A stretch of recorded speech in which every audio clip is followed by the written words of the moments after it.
All right. Okay, then Goblin Muncher. What's your name on here again? I can't see. Goblin launcher. Shut up. Oh, Goblin So Launcher. My better. bad. That's so better. Fucking Avila. Damn. I snorted a little. All right, and we got our intro.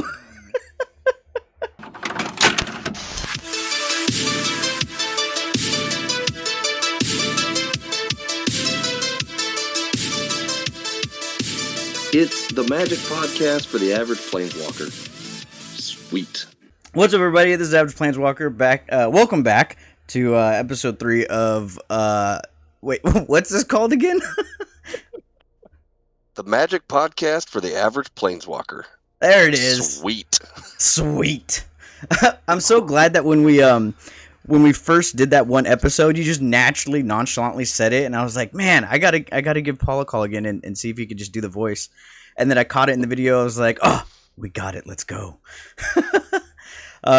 Anyway, so we're here. This is Average Planeswalker talking, and then we got Oliver Pimpin as well, as we usually normally do, and we have a guest today, specifically for the EDH format, and for all the EDH Commander players out there, Joe, aka Goblin Launcher. Launcher. Goblin Launcher. He likes to play goblins. Goblin Cranko. grenade over here. Yeah, he's the Cranko guy. So Got a welcome- Cranko deck I put a lot of time into. Yeah. yeah, welcome to the podcast. So yeah, give us a little bit of history on your play in EDH and Commander and everything, so people kind of know where you're coming from. Okay. So, I mean, I've been playing Commander long before Commander was actually endorsed by Wizards of the Coast. Back when you were just, creating decks out of legendary creatures, and we didn't have all these cards that were printed today that were specifically designed for multiplayer formats. So back before it was as powerful as it is today, and as bullshit as the format has become, yeah, before all the power creep hit. Yeah, like Paul and I think on the last episode we touched a little bit about that and how we all played prior to WotC buying the, I guess, EDH, and then making it what it is today, Commander, and the spearhead of, Magic, unfortunately. Okay. So, well, thanks for coming on. Appreciate it. We're going to go through a few topics. We're going to go through the history of the format. We're going to define EDH versus Commander, like casual, kitchen table, and CDH, things like that. We're also going to discuss the topic if it's good for new players or not. We're going to talk about the pros and cons and how it's changed the game, meaning like how it's changed Magic in general. Excuse me. And then we're going to go why you do or don't play, and at what level, whether it be competitive, kitchen table, casual, things like that. And then we're going to get into Commander's Masters talk. I don't have a set... We never. I mean, if you've listened to the first couple episodes, we don't have a set time limit on how we talk about these topics. Right. When I first saw the first episode, I was like, "Oh, 2 hours long." I was like, "Wow." Well, that was the thing. Is like in episode 2, Paul and I were talking, and we had topics, and I kind of thought we were. I think we were at the 30-minute mark, and I was like, in my head, I was like, "Dude, I'm kind of worried we're not gonna have enough like talking points." And then all of a sudden, it was like an hour and a half later. I was like, "All right, we good." So the history of the format. Paul, do you want to go into a little bit of that? Yeah, absolutely. I'll open up with that. So most players who play the format probably know, and if you don't, the format was started in Alaska, the great state of Alaska, the Great White North, and it was started by one of the L2s out of Fairbanks. Shout out. I'm not going to throw names so that nobody has to have anything on the internet they don't want, and they can stay anonymous. But it's all over the internet. You can look it up. Names are out there. And it started up here, and we kind of started building it, right? Like when it proliferated around the state, we're like, oh, we're going to do this. Nice. Right? We started building and playing in the garage. And like Joe mentioned earlier, and like we mentioned in episode 2, we've been playing this format long before it profligated across the country, right? Before it became known as or the world, the thing that we call Commander today, right? Mm-hmm. And so we have a very deep-seated passion for the format that is known as Commander now. Yeah. No, I agree 100%. I think that is why I feel the way I feel about it so much, is because, I was there with y'all. I got to Alaska. I was stationed there. I got there in 2011, like January of 2011. I started playing EDH with y'all in February. That's when homeboy Henry invited me to the garage and everything. We started playing. And so that was my first introduction to EDH. And coming from Arizona, I had never heard of EDH. It was nothing. It was not on my radar by any means. Even in Arizona, we only had obviously Type 2, which is standard, and then we had drafts, and then we had sealed, and then that's all I could really think of that we mostly played. Now, once I came to Alaska, that's all I knew, and then you guys showed me EDH, and I'm like, yo, what is this? And we just had a blast. And call me an old head, call me a nostalgic person, but those are some of the best times in Magic. Was the first few years of EDH. That time frame makes sense because Commander didn't really get endorsed by Wizards of the Coast, and me and Paul were just discussing this about a week ago when we were talking about a tournament that we were running up here. We were discussing what a potential limiting of ban list to go back to original EDH before Commander really got taken up by Wizards, and I believe we had looked at everything, and it was I want to say right around May of 2011 or so, or somewhere right around 2011, 2012, where so the first Commander sets, they first started with the Commander box sets, right? And they came out in June of 2011. So what we were playing were printed sets using the existing legendary creatures as a quote commander, and anything before that. And then Wizards bought the rights to it at the time known as Elder Dragon Highlander, for those who don't know, or we call it EDH. Correct. And then they redubbed it Commander and printed the first, it was like 4 or 5 pre-constructed quote commander decks in June of 2011.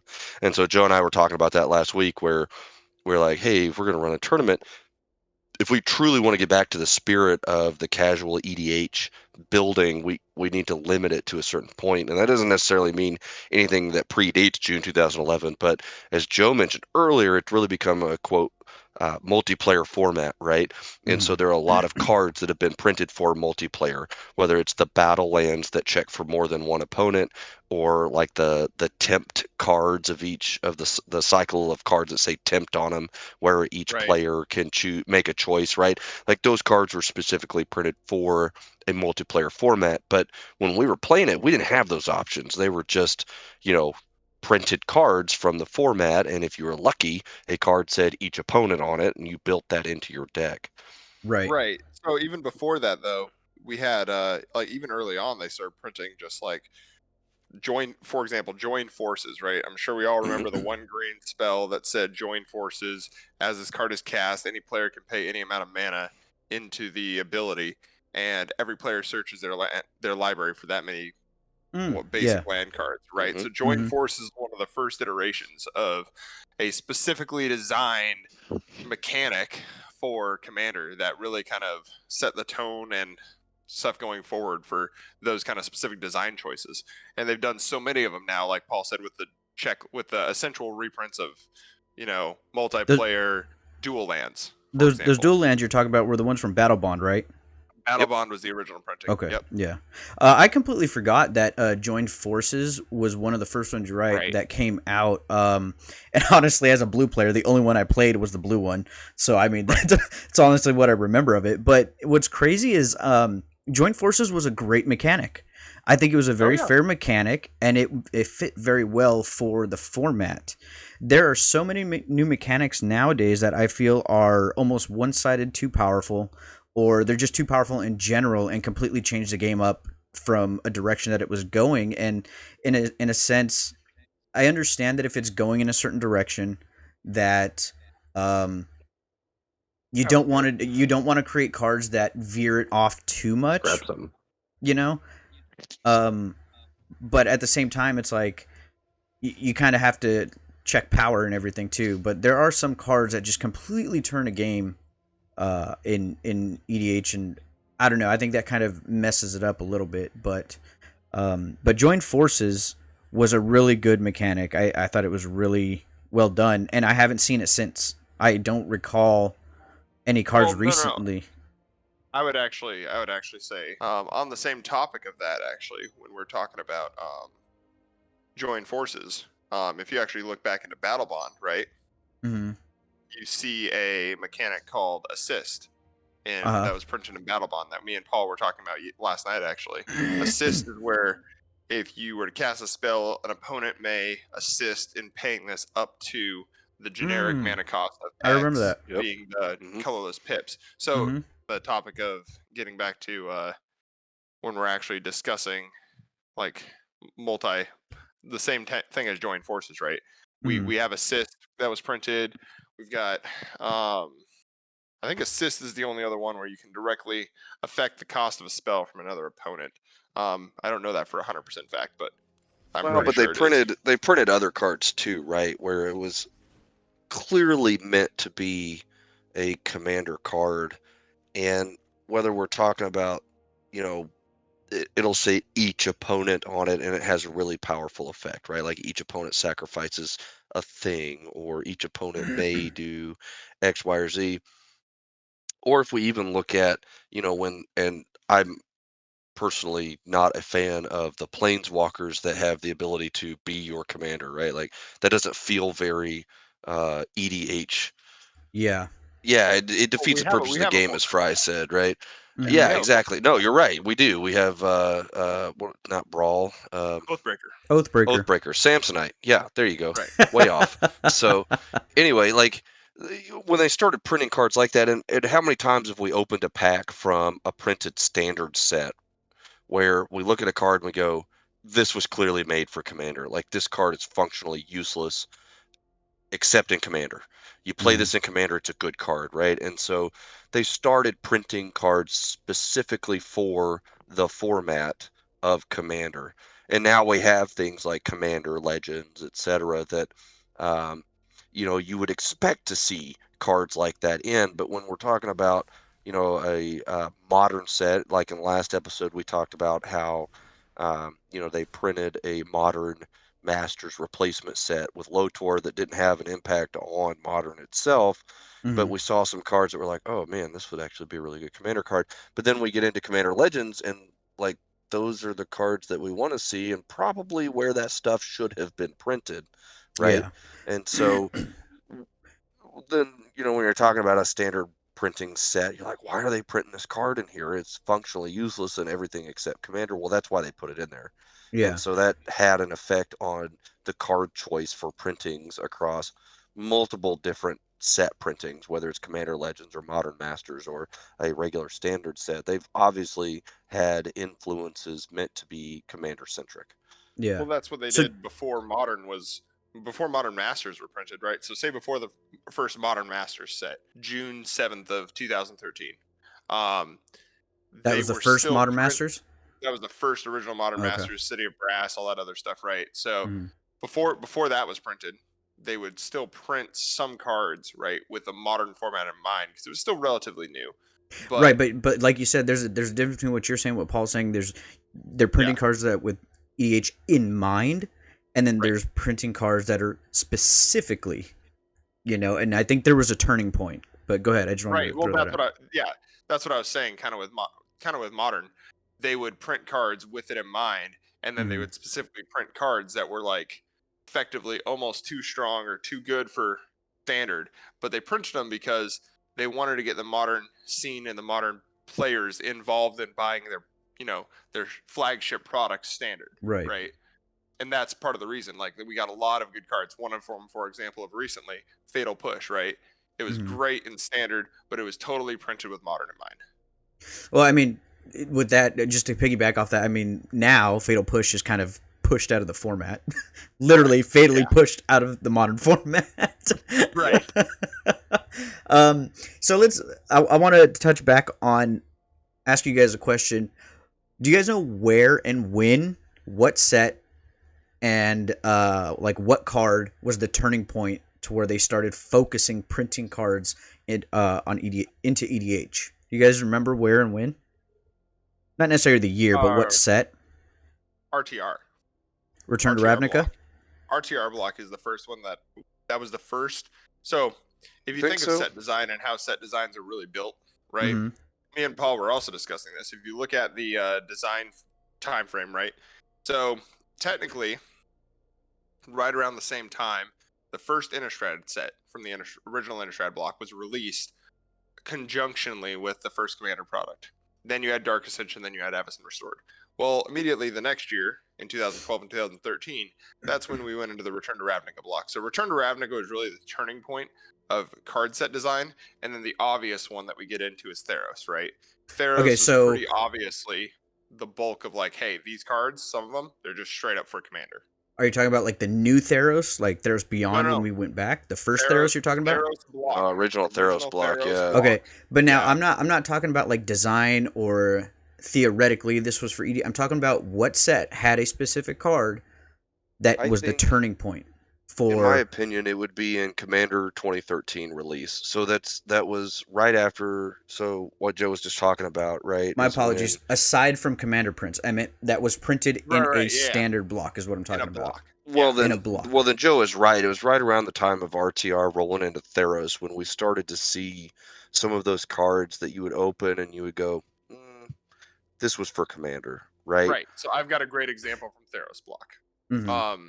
Specifically the devotion Uh-huh. mechanic Uh-huh. in Theros block. So often let's just take a gander back to the time of RTR and Theros standard. Sure.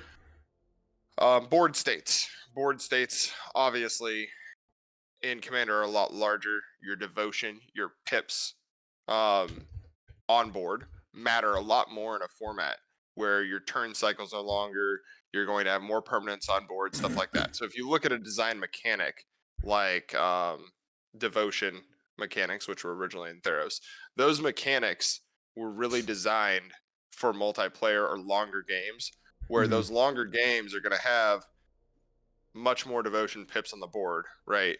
Whereas in standard, your games are, relegated to what, 50-minute rounds? Or not even Mhm. 50-minute rounds. I'm thinking Commander.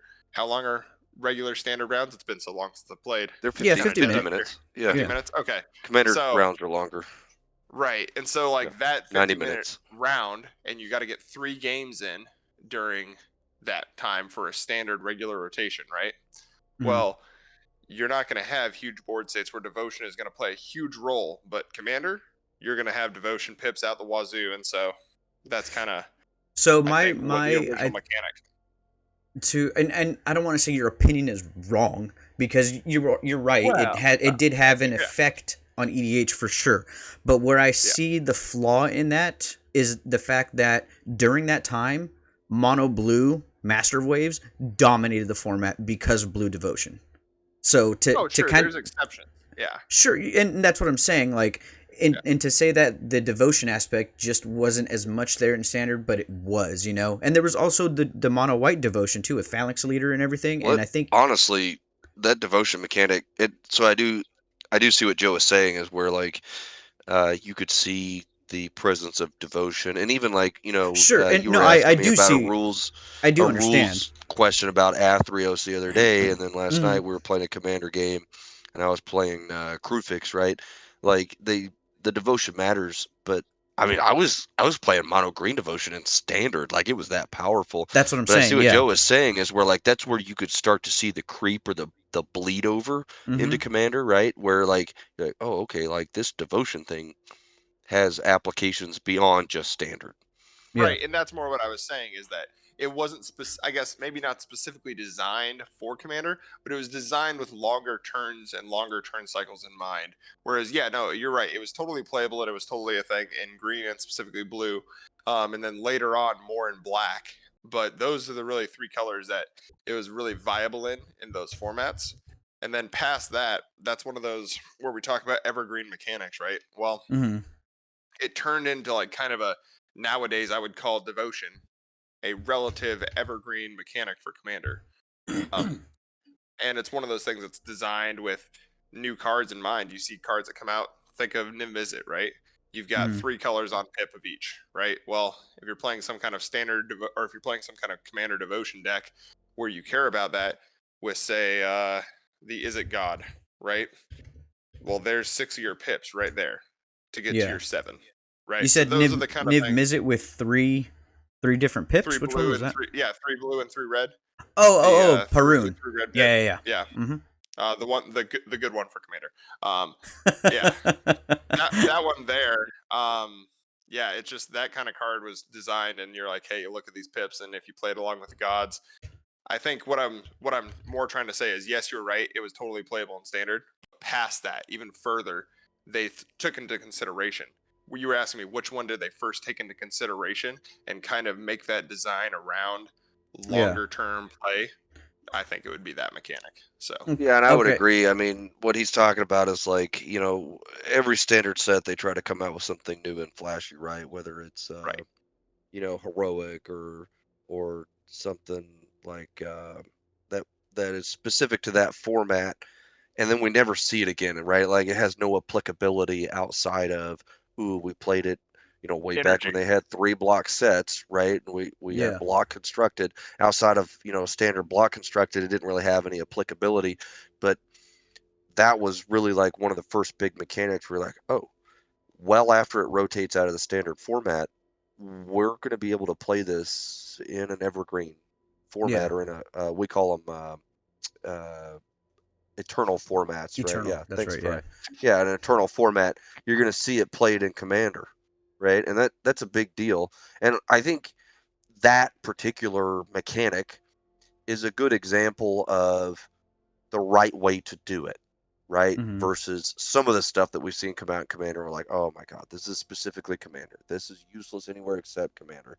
Yeah. I Right. So think so that let that me. mechanic did a really good job of, we're going to play it now. It's applicable now. We can use it now and play it in standard. And then once it rotates, people are going to keep playing this somewhere else. And that's, I think, is a good way to build a mechanic, is when it's gone, you can still use it, versus, because we've seen Energy several versus mechanics. energy. Sure, Mhm. energy, right? Like energy Yeah. is a great example of a relatively useless mechanic outside of block constructed. It's just garbage. Like you Yeah. can't Right. use it effectively anywhere else. I mean, because like you guys have mentioned, 2011 ish, where we were starting to play. So this took like 7 or 8 years for them to be like, all right, let's do this, see how it goes. And now we're in the predicament we are now with EDH. It was 2019. 2019, Thrones of Eldraine came out, and with Thrones of That Eldraine, recent, you think? we got Arcane Signet in a standard set. And this is the card, this is the set, and this is the first time ever that we got a specific format card printed into a standard set that had absolutely zero effect on the format it was made for, Okay. which means that it was 100% specifically for EDH Commander. And at that point, that's where everything turned, because now we are seeing cards that just don't see play in formats and don't have an effect. And I think this is where that turning point was. The Theros mechanic of devotion, correct. That is a mechanic, but I'm talking specifically a card, which is why I asked it. The set and the card. And this was it. Prior to this, I do not remember any other card being printed into a standard format that was made to not work in that format. Well, and you And might it be right. I think and that that might be the first card in the standard set that used the word commander, right? correct. So So before this that, is we had where cards that were clearly meant to be, they that were they either could be printed into a used. commander set, or they had applicability in commander, or we said, this was probably printed for commander. Exactly. But Arcane Signet was probably the first card printed and in the Yes. Eldraine block that actually used the word commander. And when you open this card, you're like, this is useless, It's except in 100% commander. useless. Yep. Even in limited, you couldn't even Yeah. use it. Even Yeah, in it's sealed, like you worthless. can't do anything with it. Yep, So I think just this was chaff. the point that we came across where there was a huge turning point to where they realized how much they can do with EDH and Commander, and it just, because at that same time I want to say, yeah, Eldraine's the first time we had collector's boosters as well. So this Yeah. Thrones of Eldraine was a huge turning point for the EDH/Commander scene, because it set the precedent for where we are now, with Arcane Signet, with collector boosters, and just how much they can, how much profit they saw, and how much everybody wanted collector. And I'm to blame for that. That was the first time we ever had collector boxes. I wanted the special glossy foil fat pack with a awesome D20. I wanted a collector box. Excuse me. I bought like one or two. But back then, when it first came out, they were like $200, so it wasn't too bad. Yeah. Now you can't afford them. Like you can't and if you can afford them, to an extent, the value to open a collector's box isn't there. So there's almost pointless. Well, it's a bad purchase. So at this point, this card, right? Like you call this the turning point.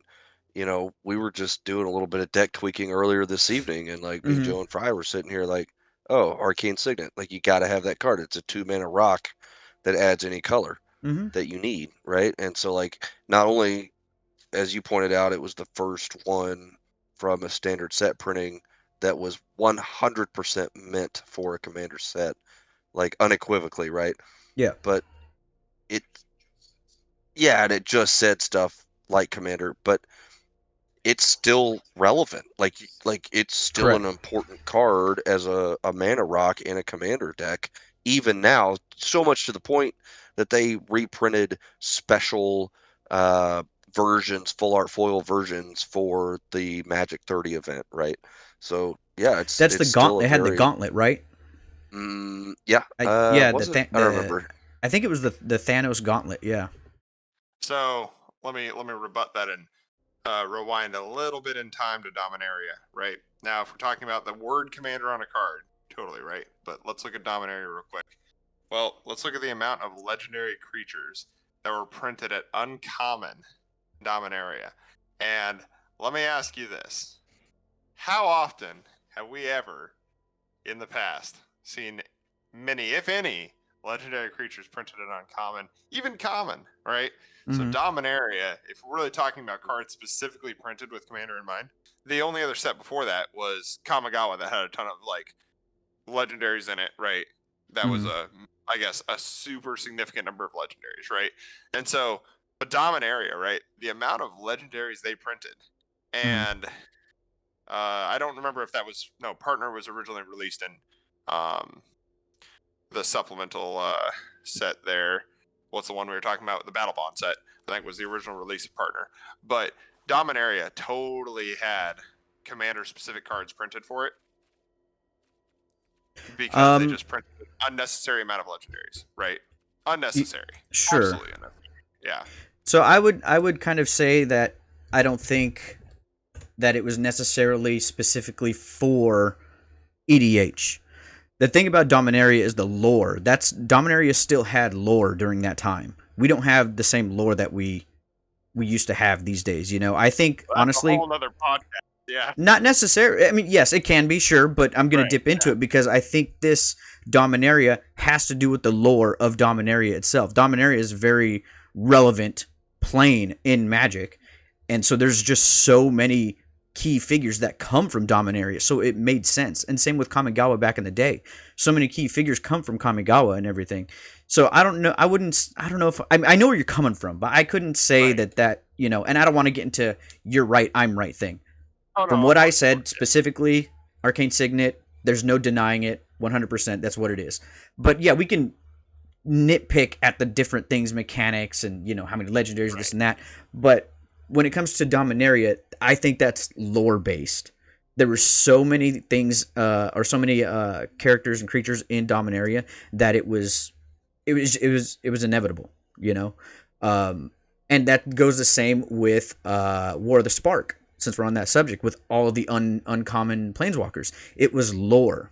It was lore that did that, and I think that's fine when it has to do with the story, Arcane Signet has nothing to do with anything except EDH. Yeah. That is absolutely it, and speaking about the War of the Spark aspect, I think personally that lore pretty much died when War of the Spark was done. And the ending, 100%. The ending of War of the Spark was pretty bad anyway. It's just almost like the Marvel Cinematic Universe kind of died at Endgame.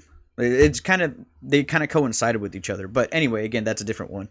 I would say that the legendary aspect, when creatures, how many they printed, wasn't necessarily like, oh, print them right into EDH. You know, I think it was just like, hey, these are all like creatures that are legendary because from Dominaria.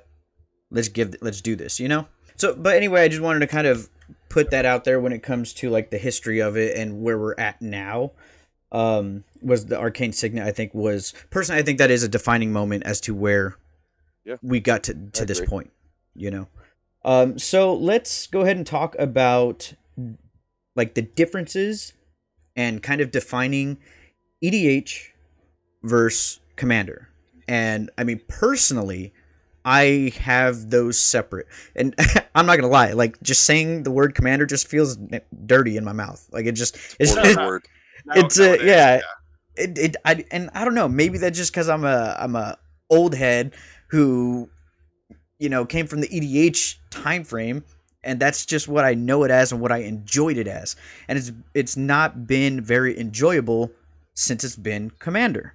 And I think that's personally why I have that distaste of the format name Commander. Like it just is very bad taste for me. So, but I can go into detail later as we all discuss this. So, who wants to go first with their definitions between EDH and Commander? Actually, let's do Paul because Joe and I kind of been going back and forth a bit. right. Yeah, Yep. Go so ahead, I was Paul. talking to our other friend about this last week. We were talking about sitting down and scribbling out like a baseline definition or rule set for Elder Dragon Highlander, right? As I Mhm. mentioned earlier, they didn't print the first quote commander set until the pre-con decks in June of 2011, and so anything before that was just printed cards, right? It was printed in a regular set, and then ooh, there's a legendary creature. Oh, I could probably use that as a commander.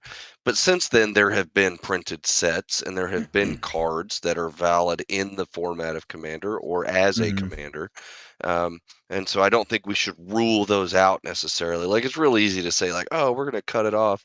Anything printed May of 2011 or earlier counts as EDH, but I don't think that's really fair, right? Because we've seen a lot of printed sets, and some of them come out with cards that say, like Arcane Signet that say quote Commander on them, or they Mhm. have a specific multiplayer mechanic like the Tempt, right?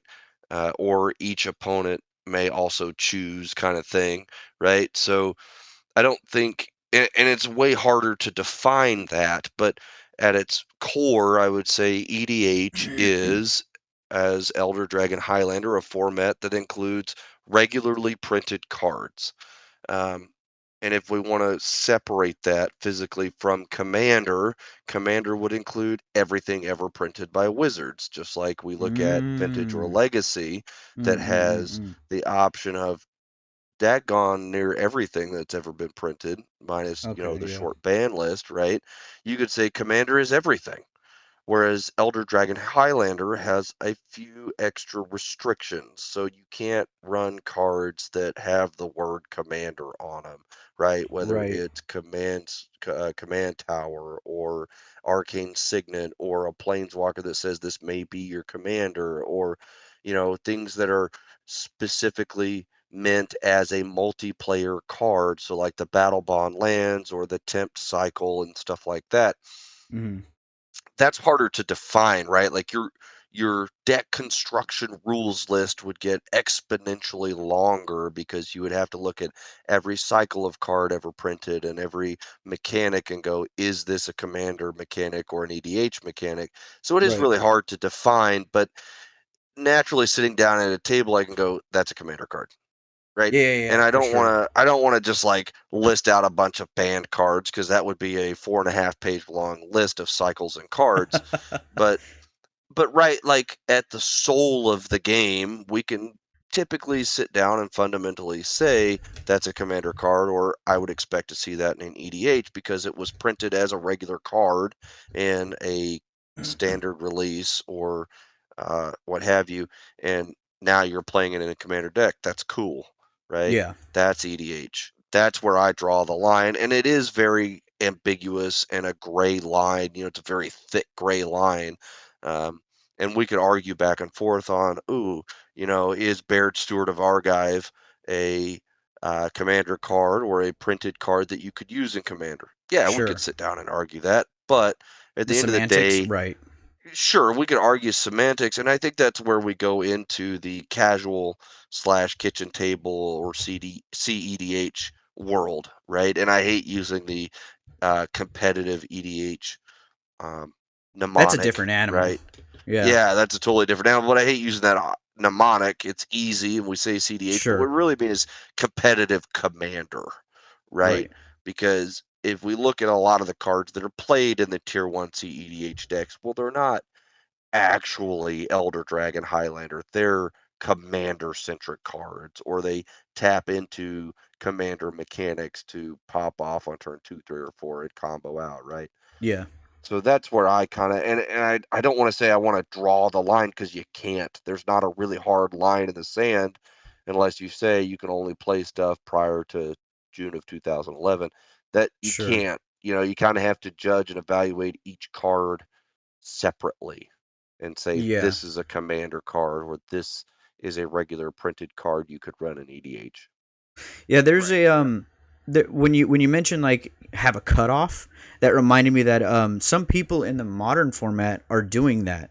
They're saying Mhm. like from certain sets onward, or all you can play, or they're just removing MH1 and MH2 from their format, and then they're saying, okay, this is modern, And so they're and doing the same thing. They're saying we want regularly printed cards, exactly, not from a Modern Horizon set, which was printed for right, Modern, but they're cutting them out because yeah, they're either too powerful or they don't have enough effect on the game, or not the game, the format, right? hmm, And so they're just cutting them out and they're saying we need to redefine what is modern. So I'm saying we need to define what is EDH versus Commander. right, yeah. Um, so it's just in that aspect, I think that printing directly into the format, you know what? That's modern. I'm sorry. We'll get out of that. Joe, Right, go right, right, right. ahead. But it's relevant to Commander because they're doing the same thing, right? They're printing Yeah, directly into Commander. They're printing cards that are only found in a Commander-centric set that are not a regularly printed card. And it's the same thing with Modern. And yeah, yeah. this isn't a Modern episode, but the technique or the tactic is the same. Sure, and I just meant like people are still feeling the same in the modern Mhm. format to the Yeah. point where you just said where like EDH players in comparison to Commander players are feeling like this was the EDH era, and modern players are the same way with the Modern Horizons aspect. So that's kind of what came to my mind. That's all I was saying for that. Go ahead, Joe, Sure. on your All right. your definition here. And Joe, you Yep. play specifically EDH now. Is that correct? Because you used to play more like Type Right. 2. I don't know why I keep saying Type 2 Type standard. 2 standard. Right. Yeah. Yeah. That's what we knew it as. It I was Type 2. I Type know. 2 back in the day. Yeah. So you used to play a lot of standard. Did you play modern at all? I can't remember. So I haven't really played a ton of modern. I Okay. mean, I still keep a modern deck built for Sure. posterity from a friend that I got it from, and it's Sure. for why? Because it's easily updatable, and it always has a chance to catch Yep. someone off guard who's not Yeah, prepared for it. 100%. I Right. hate how correct you are. Right. Not It's because like, of oh, you, I but just because bring I burn. hate mono red.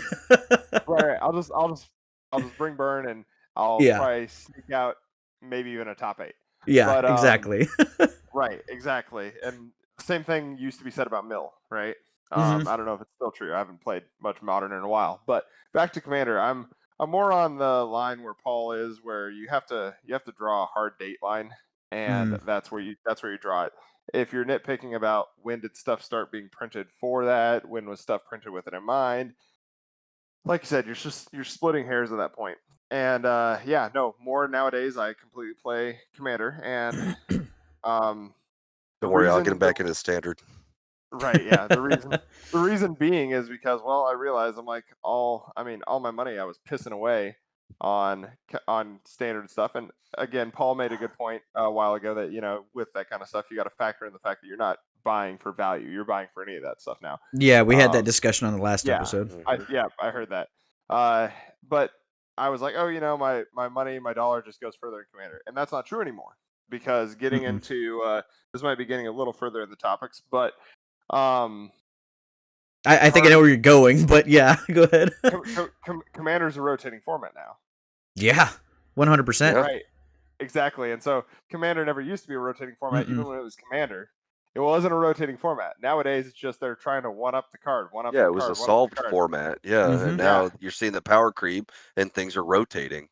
Well, I don't know And if it was it's ever solved. I self-inflicted. don't know if it was ever solved. I disagree with Oh, you. it was Commander has solved. never been solved. No. Even back in the day when we were playing, Commander was never solved.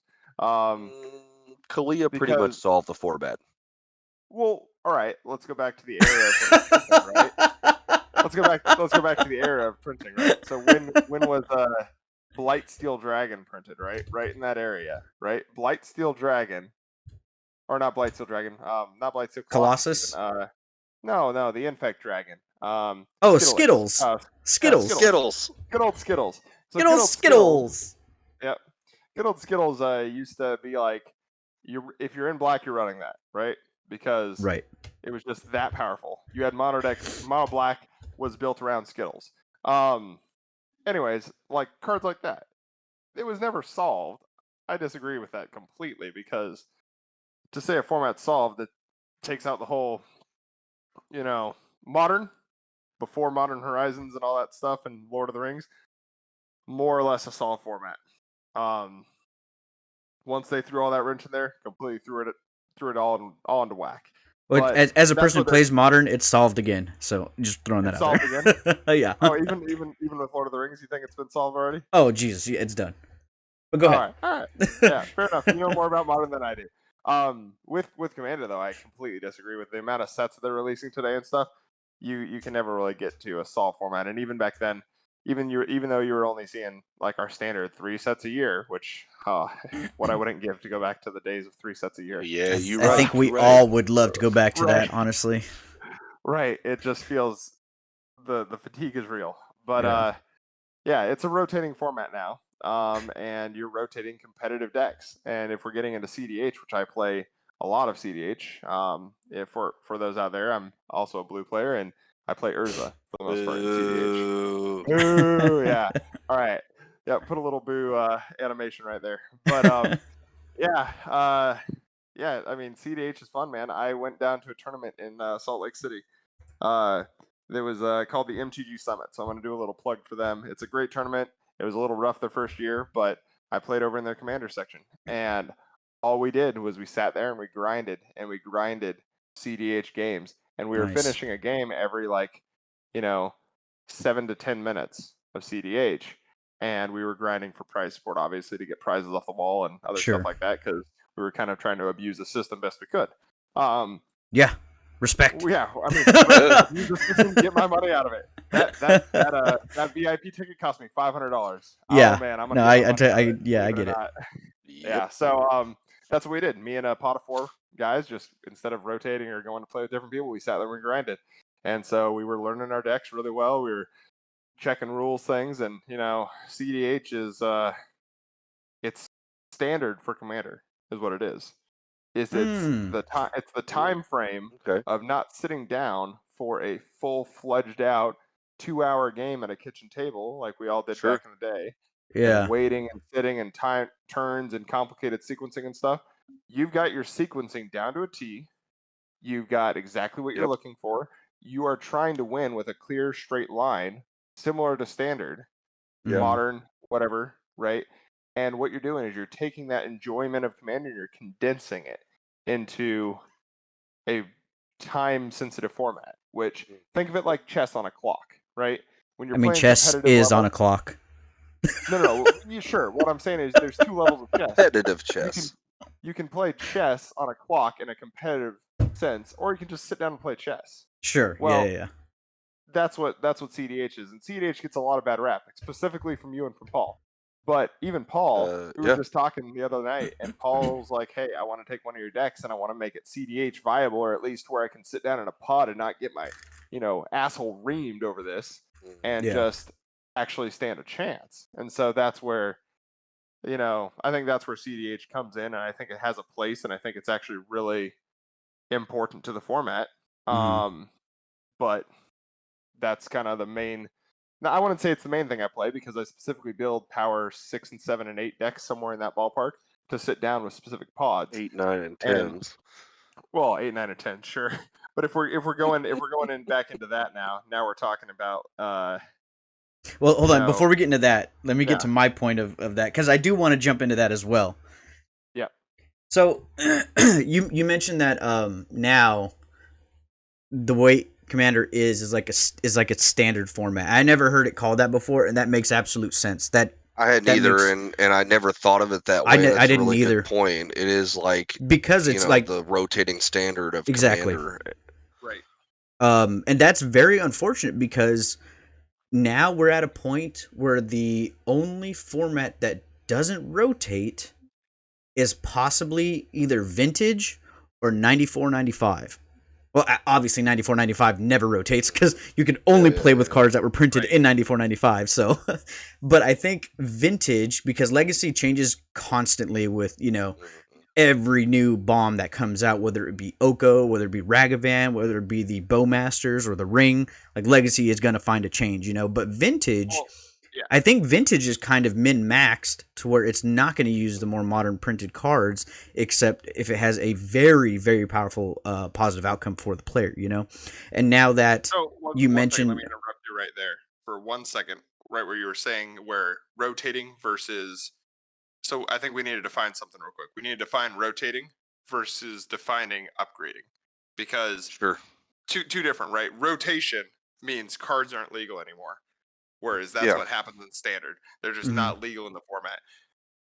More, I guess, what I was saying by rotation is they're consistently trying to one up. So upgrading. Let's call it upgrading rather than rotation. Sure, but because it's a rotation means cards aren't self-imposed legal. rotation, right? Correct. Right. Yeah. Yes. Yeah, and I just so we wanted to could define that real quick. No, and you're absolutely right. Rotating means that after a certain amount of time, the cards in this set are no longer legal. And Modern does that. Pio Right. does that. Standard does that. But kind of the way you phrased it a while ago, I had never really thought about it with the upgrading or the meta shift, right, of Yeah. competitive EDH means that it is a pseudo rotating format. Yeah. To the point that like what was good last year isn't good anymore because the meta has adjusted, it has caught up, it has learned and gained advantage over what was good last time. I think what you guys both say between how you labeled EDH as like a pseudo rotating format is very, very accurate. And I like, for me, when I define EDH in Commander, it's there's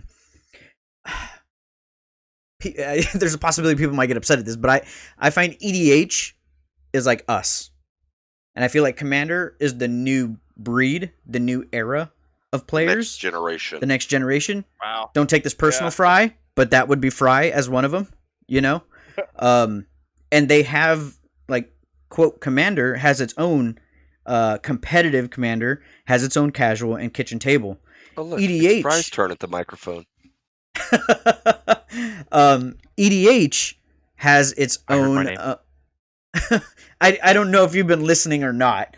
I was just saying, like, you're in the new era of Commander, which is separated from EDH. Like, us three old heads are like the EDH pod, and you're in the Commander pod, which is like the new version. Is what is all I was saying. Because I've only been playing Magic for about 7 years, so so I got a kind of like. How long have you been playing EDH / Commander? The entire time. That's what I started Magic with. Okay, so you've just started with EDH and Commander, and that's all you've played then. Yeah, like right, 2016. Okay. So I was a Warhammer player initially. I still play Warhammer and tabletop war games, but the draw for EDH Commander, whatever you want to call it, was that it was more similar to Warhammer in that aspect of, like, you have like your figurehead type character thing, and then you have all your things that are like in there supporting it. That's why I wanted to play it. But I got a little bit of the like tail end of like true EDH, and then that transition into the more like Commander aesthetic of it that Wizards wanted it to go to. Yeah. Because for the first few years, probably until I want to say like 2019, 2020, was Commander was pretty, or EDH, whatever you want to call it. I was brought up when it was called Commander, but I got both depending on who I played with. That was when it initially started with the whole like, it was, as Paul was saying, like, quote unquote, a solved format. There were a lot of the same commanders, a lot of the same decks with minor variations, but there were no real like new, like, oh, this is just this card but better and cheaper. Right, no decks necessarily stood out because they were all almost running the same cards. Right, and like even back then, my more like casual like meme decks, as I like to call them, were they could still function pretty decently a lot of the time. Whereas now, like if I try to build Dogtron, as I called it, which was Samaru Hound of Konda Tron, Hmm. like the deck kind of like somewhat worked back then. Whereas now, like they printed Yoshimaru, which is just Isamaru but better in every way because he just Mm. gets constantly bigger. You can bring in other things with him to make him better, and you can partner him. It's just like, well, so this thing that I built is literally non-viable anymore because they just printed a better card, Right. Yeah. and uh, which like kind of upset me because I put a lot of work into that. Like I put days and days worth of like researching into that deck and finding cards I wanted to play in Hmm. it and making it as viable as I could. Whereas now it's like, oh, that deck's just actually useless now. Yeah. I think that kind of will segue us into a couple of different topics when it comes to is EDH a good start for new players? Within this topic, I think we can all discuss whether it's good or not, why, whether it's good or not. Um, and something I did want to talk about that I remember Joe mentioning a little bit was the is that called the zero rule or something? I don't remember, or what's it called? Rule zero. Rule So zero. rule Okay. zero is where you're sitting down at a kitchen table or with a pod, and you discuss the terms of which the terms of the engagement, right? What are we allowing? So combos, no combos. Are we gonna allow for people to play combos in their deck? Infinite mana combos, are they okay as long as you're not abusing them to, say, with Urza, immediately win the game? If you're Mm-hmm. just doing something silly with them, are we going to allow Thassa's Oracle? And that rolls into a whole segment of cards that should be banned but aren't banned, right? So that was another thing that me and Paul were talking about is, hey, let's maybe discuss some cards that should be banned but aren't banned in Commander. Mm-hmm. And then that's kind of rule zero. You sit down, you come into agreement where you're not just one player sitting down there being the asshole, steamrolling everyone with your CDH deck at a casual or mid-level pod and just poning some nudes, to quote a old guy phrase. You can't. It's not fun for everyone. It's fun for you maybe, but not for everyone. So a lot of that happens out here in the valley where we sit down, rule zero. There's a lot more casual players out here, and that's what we run into a lot. So Um, I think that, and Paul, I'll let you kind of jump in as well, but I hate this rule zero. I hate it. I don't like I it. do There too. is no other format that has this rule. No other format, which tells me that there's something wrong with this format. When you have to, before Well, the game even starts, when you have to discuss what you can, what you can't play, how far can you play your deck, and how much you can do that, I don't like that. And I think the fact that EDH has gotten to that point is what's wrong with it. sure, but I mean, we go back to what we're talking about kitchen table versus CEDH, right? Mm-hmm. Rule zero really only applies to kitchen table. And it's kind of important because when we're talking about rule zero, we're looking at because you could sit down with anything, right? Like I could sit True. down with my commander deck. I've been cultivating the same deck for, oh, let me do 10 some years, quick math, fall. 10 years. 13 Yeah. years, Same right? same with my So, mono blue Teferi. I know exactly what you mean. right. Fundamentally, the deck hasn't changed. And when I sit down at a table with people, they know exactly what I'm going to do. They know exactly how my deck plays, and they know exactly what's in it, right? Mm-hmm. But it's a power That's level what Paul can't 7 beat. deck. Right. He's Yeah. been playing with the Fair same deck enough. for 13 Right. years, right? Yeah. Yeah. Same deck, 13 years. Haven't even finished filling it out yet. That's okay. I'm all right with it because I just That's a sit down different to have story. fun and just play some Magic, right? But Yeah. it's a solid 7 on the power scale, right? And for a kitchen table deck, that's pretty high. But when you're talking about a CEDH deck, it's trash. Okay, so anybody Mm-hmm. who sits down with an Urza or any other tier 1 CEDH deck is going to rickroll the crap out of it. And Mm-hmm. so when we talk about rule zero, I think it's important if you're just sitting down at a kitchen table.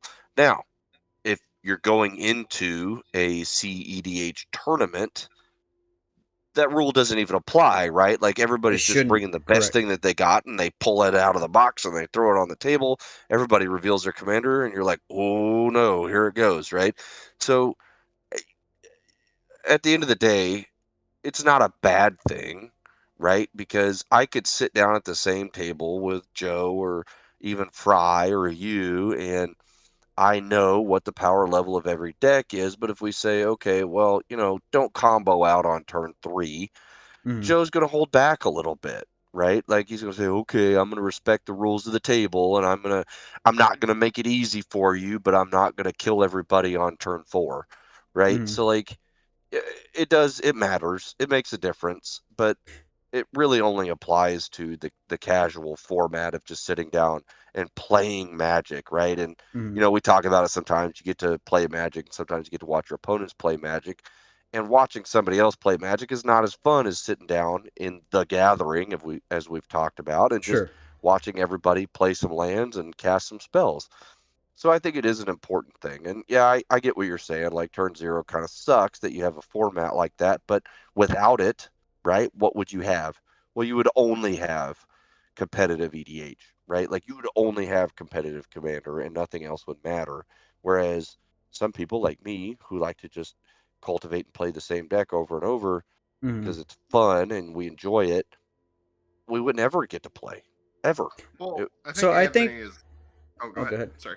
So I think that when it comes to the rule 0, I don't like it because it forces your own morality to be in check, and we didn't have that back in the day. We didn't have the rule 0. So the reason why I sure. say this is because me, you, Joe, and a bunch of our other friends, we'd play in like 6 to 8 man pods. That was no big deal. We did that and we played for hours.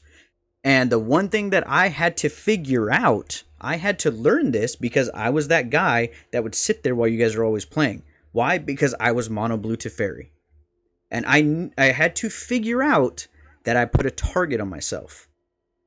And that if I put out mono blue to fairy, everybody's going to gang up on me so that everyone else can play.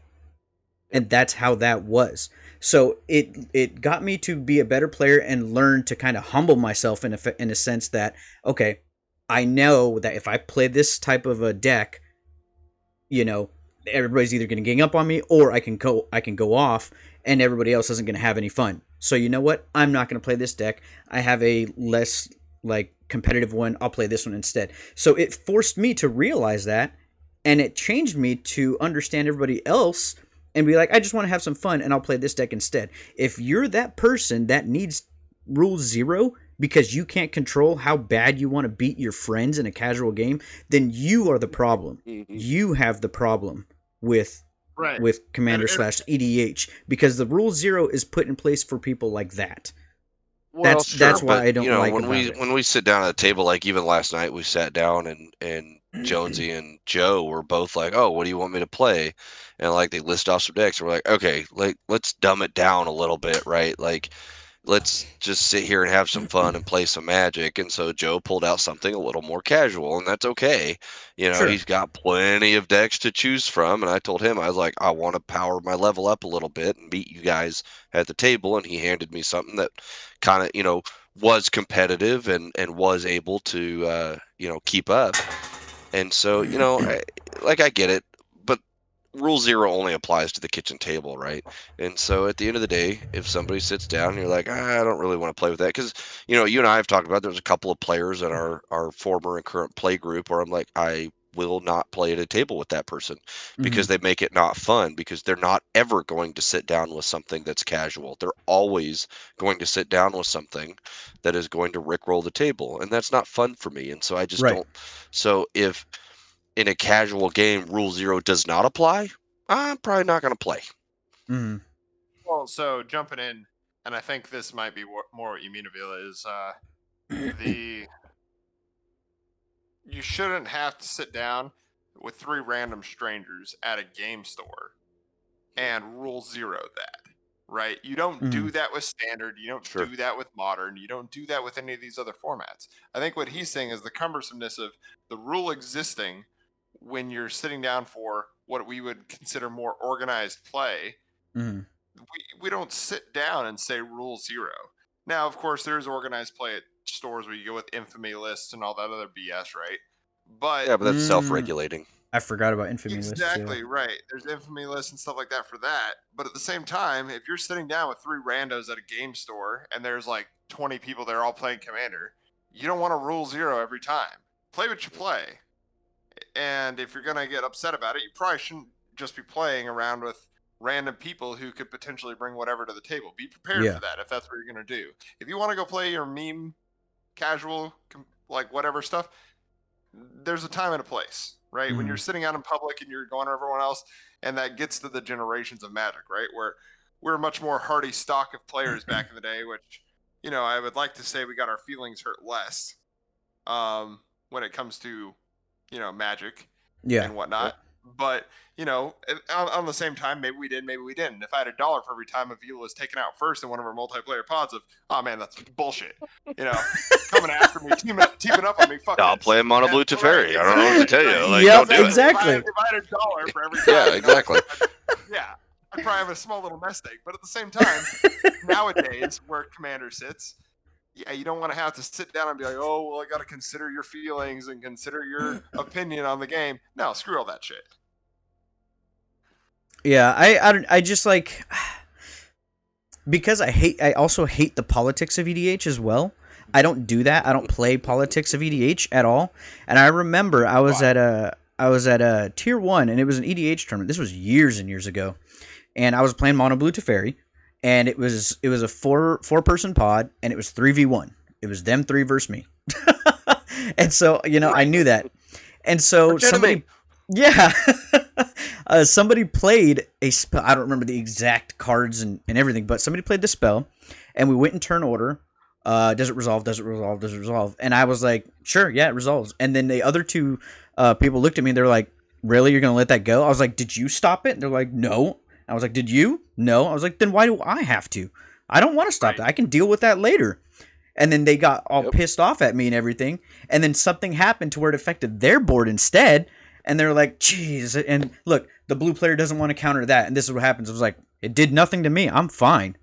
Like, this is competitive EDH. I'm not here to politic with you guys. I'm here to win this. And if that has no effect on me, I'm not going to worry about it. Like, and I think we've kind of gotten away from that because so many people are worried about, like you said, the feelings aspect of it. Oh, I should play this for the table. I should play this to hug everybody, you know, or yeah, you know, if you don't attack me for 2 turns, I won't do this, or I'll let that slide if you don't attack me 3. Like, no, this is like, it's a 1v1v1v1. Play your game. Yeah, exactly. And so I'm gonna play the way that makes my board state better, you know. And so even in other play groups. Like in Arizona, places I've been, or other tournaments I've been into, like when we went to Seattle for the first EDH tournament, you know, like when I played with other people, they all asked the politics. I was like, hey, do you do politics? I was like, no. I was like, you better politic with somebody else because I don't do it. They're like, really? Yeah, I ain't your guy. Yeah, I am not. Yeah, don't vote for me. I'll tell you that. And so, nor would I. Yeah. And so they're like, well, why don't you do that? I was like, because I don't want to have to be dependent on you, and I don't want to have to be checking my back if you're going to stab me later. Like, I don't trust you. I don't know you. Well, tu brute? Right? So with that being said, you and I are both very control players. Paul, not so much. But you and I are both very control players. All right, listen, I beat you at the RCQ with control, okay?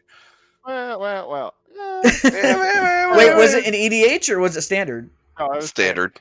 Oh, okay. I literally hadn't played standard in like 2 years, and all of a sudden he's like, "Oh, come play standard. We'll build a deck. It'll be great. Come play standard." but come to be in the fair, tournament. I need someone to beat. Well, it's closer to 3 years. He hadn't played, and he still sat at table 1. So let's not discount Joe's play style. Okay, he can still sit down and throw it. Yeah. So what I was gonna get at was oh crap. Now I'm losing my train of thought here. Derailed. No, so you and I are both control players. Well, one of the things as a control player you need to learn in EDH is you can't answer everything. If you're the one always answering everything, you need to answer stuff at the opportune time for you, not everyone else. So that's where you politic, other stuff like that. Hey, play your game. You know, don't be worried about my game. Don't be worried. Just worry about your game. And if I try and win, well, I try and win. You know, it's not your job to stop me. It's not my job to stop everyone else at the table. Because one of the traps I've fallen into is I try and stop everyone else at the table, and I don't let someone else stop them or give them their response in turn order, right? Priority. And if I'm jumping shark on priority all the time, I screw myself. Well, and you're Because not holding anybody else accountable yeah, for the board state of the table, right? Like right. everybody Exactly. has an equal responsibility to address the board state, right? And Correct. so, like, I traditionally play Abzan and Commander. Well, I can't answer things on the stack, but I can answer the board state, right? I have Right, yeah. I have like 20 different answers for things that are sitting on the board. Well, what that means is Joe's not going to answer everything that's on the stack. He's Right. going to sit there and hold that force of will and see if I do something productive on my turn to Mhm. answer the rest of the board state. I So, know Paul's gonna wipe anyways. So right, yeah. if I'm going to wipe anyways, and he may or may not know that looking at me or knowing what I'm holding in my hand. He probably Yeah. doesn't know what I'm holding in my hand, but he knows that, an eighth of my deck is answers to the board state, right? He doesn't necessarily have the responsibility to answer everything sitting on the stack because it may not affect him. And Mhm. if I answer the board state, he's going to recover from that. And that's not necessarily politics, right? Like he and I don't have to sit across from each other and he doesn't have to go, "Oh, do you have an answer for that?" And I Right. go, "Oh, yeah, I got an answer for that." Everybody has a responsibility to find their win. Yeah. It's how But you there use are other those people players who to actually win do your that. game. There are those Yeah, people who well, actually do that. if your deck or your strategy is relying on that, you're playing the game wrong. Correct. Because at the Right. end of the day, if I eliminate everybody but Joe, I'm going to turn around and stab him in the back because I got to Mhm. win this game. Yeah. Right. And so that's where you use other players at the table to your Mhm. own win strategy, right? So if I Yep. know that Paul's got XX that he's running, well, I'm not going to answer it. I'm going to rely on Paul to do that. And at the end of the day, sometimes I'll go full steely-eyed missile man, and if it's either Paul answers it or everyone loses, well, I guess everyone loses, Well, right? especially if it And doesn't that's the affect gamble. Joe, That's the right? gamble I He's took. gonna be like, "Well, you Yeah. got to do something, or everything's over for Right. you." But I'm good. Like Right. Yeah. you're gonna leave me flapping in the wind, and I'm okay with it because I understand that's how the game is played. All right, so let's go into the subject of, is this a format that you want to introduce new players to? A person Mm. who is just getting into Magic. Let's say it's just some person. Let's say it's a friend of yours, and they're watching you play, and they're kind of just sitting there, and they're just looking at the game. They're like, "Oh, this is interesting," and is EDH the format you would introduce them to the game with? Yes, So or why or why not? I'm gonna let Joe answer this question first, and then I'll throw my Okay. piece in there, and then I'm gonna have you ask that question again to Fry because he got introduced to Magic through Commander. So let's Sure. go through our bout real quick, and then I'll pass the mic to him. Okay, Yeah, I'll that go sounds last good. then. It depends. It depends on if you limit the gameplay, right? So if you're playing kitchen table and you're playing at a lower level, 100%, it's a fine thing to introduce that, especially if you're playing with precons and you limit it to precon decks, ones that you know are more balanced, stuff like that. There's some good ones that are balanced. There's some not good ones that are balanced. If you're playing custom built commander, which is what EDH was, or if you're playing even today, it's still kind of custom built. It depends on who you are and where you're playing at. But Mm-hmm. if you're playing custom built commander, I would say erring on the side of probably not.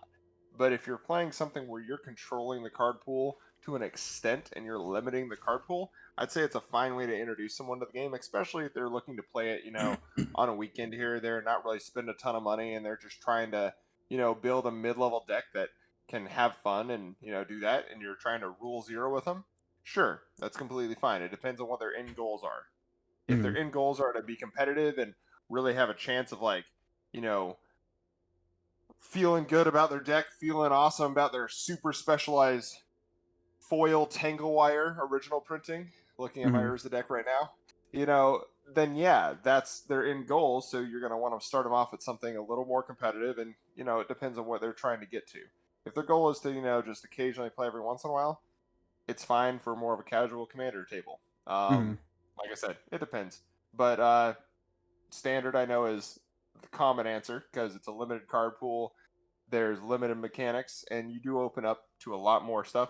But your basic constructed decks, especially how they used to be, you were more limited to evergreen mechanics, trample, first strike, stuff like that. So that's kind of my answer. Okay. Paul? Well, I'm gonna take a two-pronged approach here. I'm gonna play my own devil's advocate, right? Mm-hmm. Fundamentally, as a format, my personal opinion is that Commander is a very bad format for new players. And I say that from a judge perspective. So for those of you who have listened long enough or that know me, I am a certified Judge Academy level 1 judge. Mm-hmm. I'm looking at the complexity of Magic, and Joe and I have talked about it a couple times. Magic is Turing complete, right? It is the most complicated game ever created by mankind. Correct. When we look at Commander as a format, it includes all of the mechanics and all of the cards ever introduced in the format. Okay, good point. Not things like ante, right? Correct. But one thing you pointed out several weeks ago when we were having a discussion, long before we started the podcast, um, Commander can be a bad format to introduce players to because if they do not have a fundamental understanding of how the stack works, it's really hard for them to keep up. And I think that's Right. important. The other issue with Commander as a format for new players is it is a multiplayer format. Well, Mm-hmm. Magic wasn't designed as a multiplayer format. It was designed as a 1v1 format, and most of the mechanics outside of the ones we talked about earlier in the stream involving multiplayer mechanics were meant for 1v1 or just my cards or just your cards. And so, as Joe pointed out, standard is the premier format, and probably 90% of the time, the best way to introduce somebody to Magic. Now, if they're a quick study and they pick up, relatively fast, and they're like, "Oh, what is this singleton format?" You can jump them into it relatively easily as long as they are able to wrap their head around the stack and multiple interactions and multiplayer centric cards, stuff like that. Um, at the core of Commander, I do not believe it is the best format to introduce people to as a new player because it is a 30-year-old card pool and multiple mechanics in a multiplayer setting. Mm-hmm. And with Magic being so complicated, it's probably not the best place to start. Now, playing my own devil's advocate, I had a conversation last night and somebody pointed out to me um, that is true unless they are an experienced CCG player. Mm-hmm. I thought, well, that's an interesting point. I hadn't thought about it, but I used to be a competitive Yu-Gi-Oh player. The You, Anthony, used to be a competitive Pokemon player, Mm-hmm. and the person that brought this to my attention used to be a competitive Yu-Gi-Oh player as well. If you're already an experienced competitive card player, Commander probably isn't that much of a learning curve when you're talking about Magic mechanics.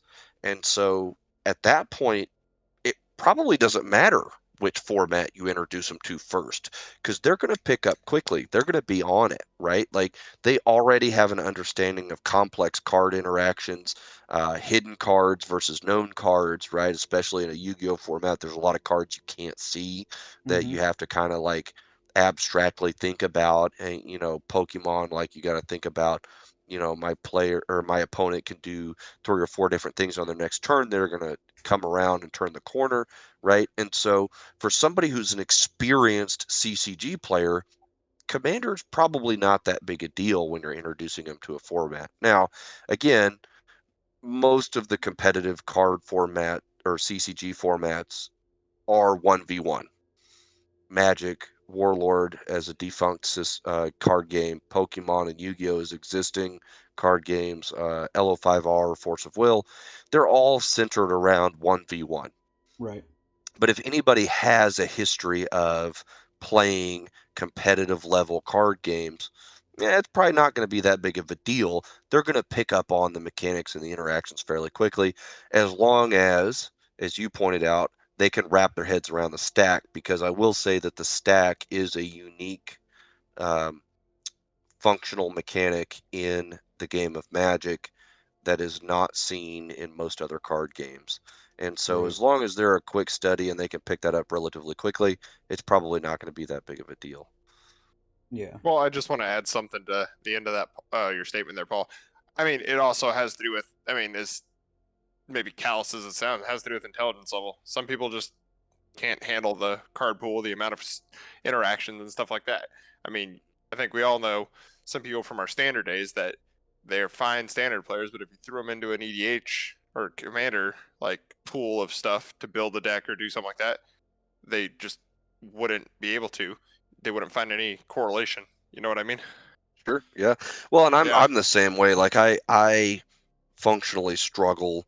I know card pools and interactions relatively well, but if I sit down to build my own commander deck, I'm going to forget about stuff. There's 30 years of cards, right? There's over 2,000 cards and, you know, multi-dozen mechanics to think about. Like I'm going to forget about stuff. And so that's a lot to wrap your head around, even for an experienced and well-versed player. Right. Okay, so Anthony, here's what I'm going to do. I'm going to pass the mic to Fry, and I want you to ask him the same opening question because he has Right. only ever played Commander, and that's how he got introduced to the format of Magic. Okay. Is EDH a good start for new players?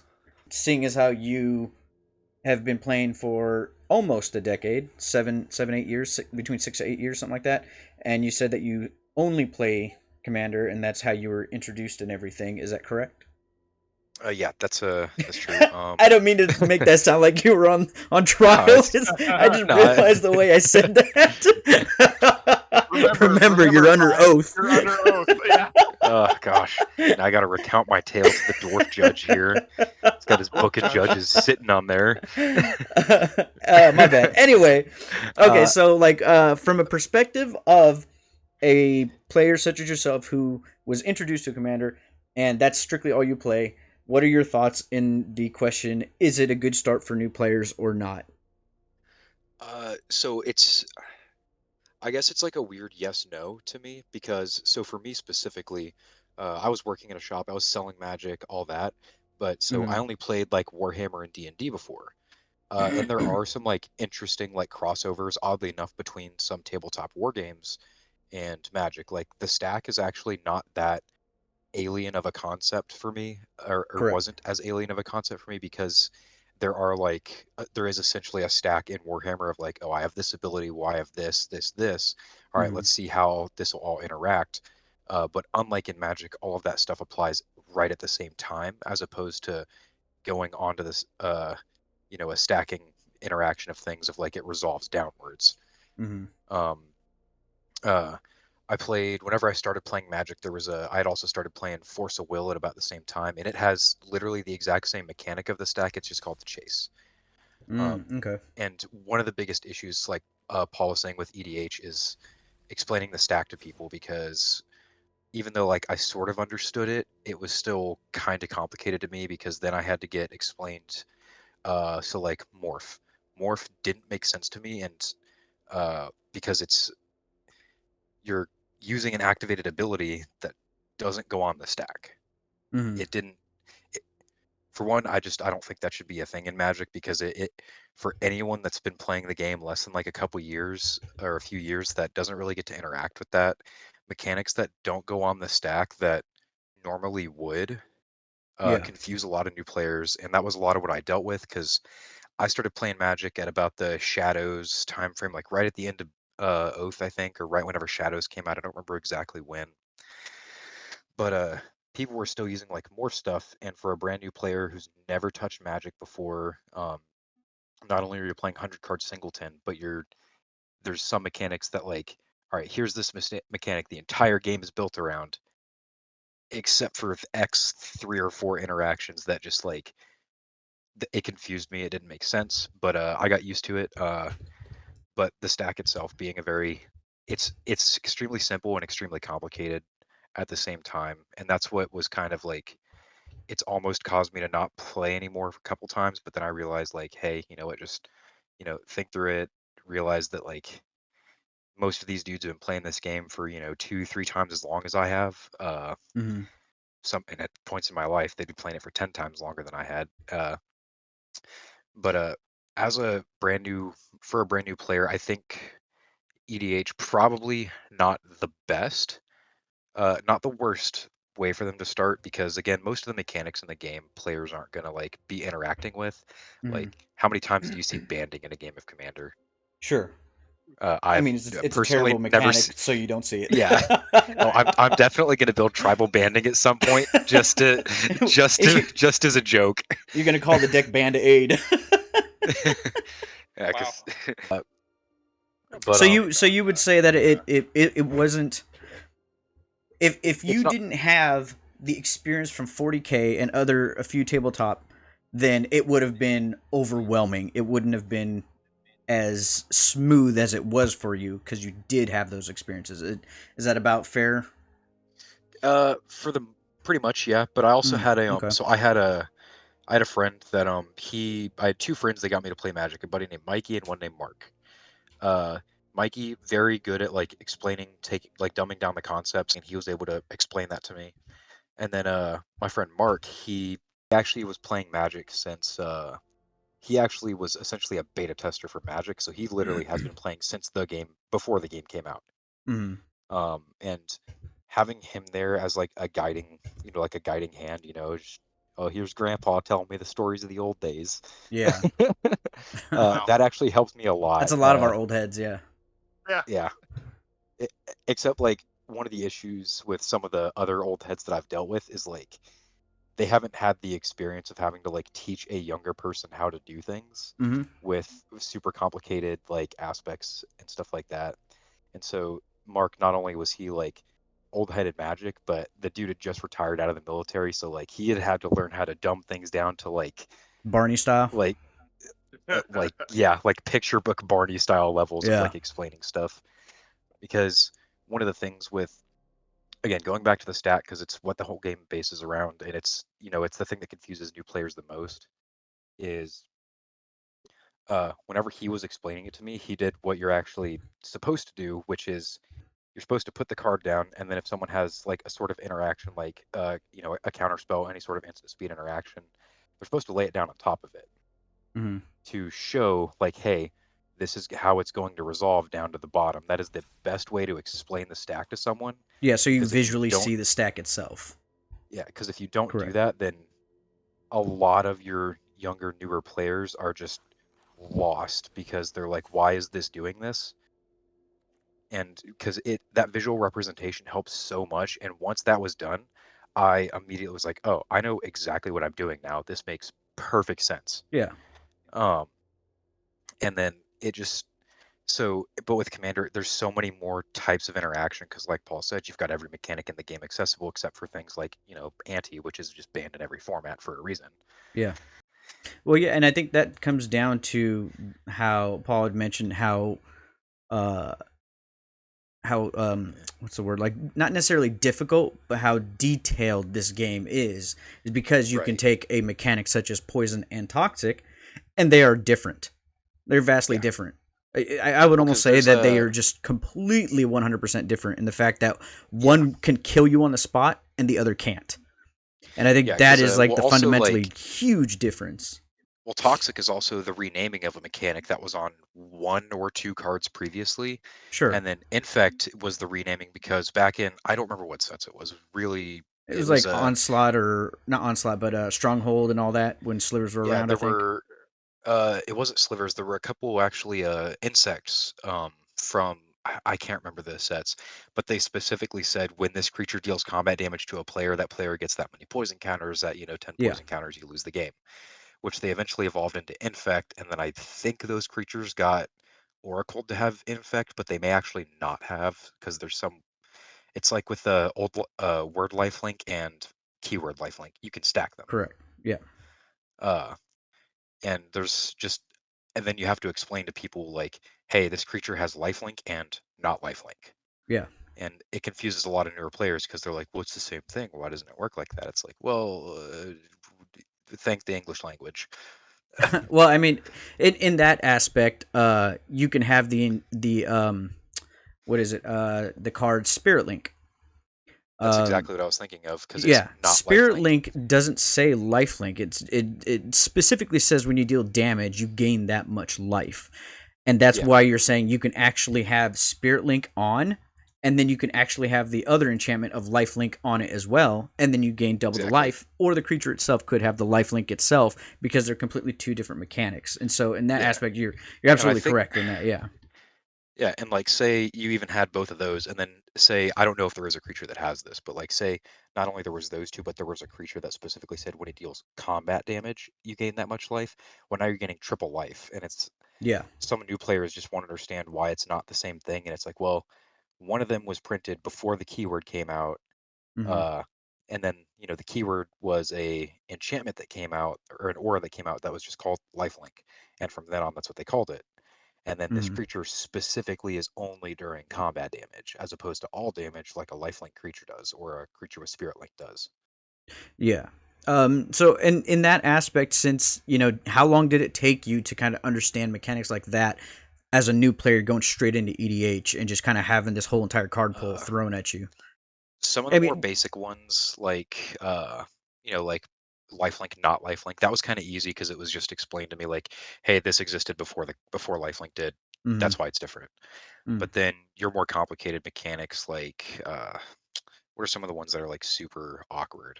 Um, uh, uh, Frenzy.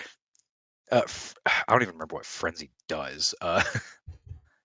Um, or what's the new one? Casualty. Like I didn't understand that at first because there's and I'm still not like too in depth on it because I didn't play Streets of New Capenna. I just didn't like the set. Um, Mhm. Paul, be quiet. Gangs of New York's not that cool. Okay, we're gonna edit Yeah. everything you have said in this episode completely out. You are never coming back on here. Gangsta New York is an amazing movie, a semi masterpiece. You watch your mouth when you're talking to me. I was talking about the Magic set, not the movie. Oh my gosh. Uh, so for me to like fully understand a lot more of the mechanics, it probably took me about because I played like really, really casually for the first several years I played. It probably Okay. took me like, and also I was primarily playing Warhammer still. Magic was just something I did like, oh, there's nobody here to play Warhammer, I'll play some Magic. Yeah. Um, I think once I started seriously playing Magic, because it took me about, I want to say like a year and a half to 2 years to start like seriously playing Magic as like a big thing. And then uh, I understood the majority of the mechanics, but like getting into the nitty gritty took me even longer than that. I started looking more into the rules, considering that I want to eventually get certified as a judge because I see so many people that like either can't explain their mechanics well or their Yeah. cards just in general, or they'll intentionally badly explain it because I've seen that a lot too. Hmm. That I want to make sure that like other people don't have to deal with the same problems that I and a lot of other newer players do, where since there's such a learning curve to an eternal format that it gets easy to get confused Yeah. and get lost in the sauce and just not know entirely what's going on because there's still cards nowadays that pop up that I've never seen. I mean, we're talking Right. about a format that has access to what 26,000 cards or something like that. Yeah. Way Um, more than that. I, Yeah. I, yeah, don't, I don't know I the don't know the exact exact card count, number. but I mean, yeah, EDH It, has it's an a huge insanely high pool. number. From my perspective on this, it's an obvious no. It is not a good format to introduce new players to, and you, Joe, and Paul have already pretty much named the majority of what I was going to say. But I'll see if there's anything Yeah. different. Um, it's not the best format, as Paul had mentioned. There are so many convoluted rules and mechanics that are happening. It is difficult enough for most people to fathom and pay attention to a 1v1. You're now throwing them into three or more people at the same time, and with the card pool that spans over 10,000, 20,000 cards, I mean, anything could happen with that type of a pod. And it could be extremely overwhelming, extremely overwhelming. And there is that factor that people who have had experience with either tabletop games or other CCGs, that it might not be as bad, but that percentage is a lot lower than the new player base that is coming to Magic these days in the last probably 5 years. The new player base that is coming to Magic in the last 5 years, uh, usually don't have that high level of intricacies in whatever game they're playing. So it could be daunting for sure. And that kind of brings me to the fact that I think EDH / Commander is the worst format in the format, and that it's killing Magic. Yeah, I'm gonna say it, and we'll get into that in a second.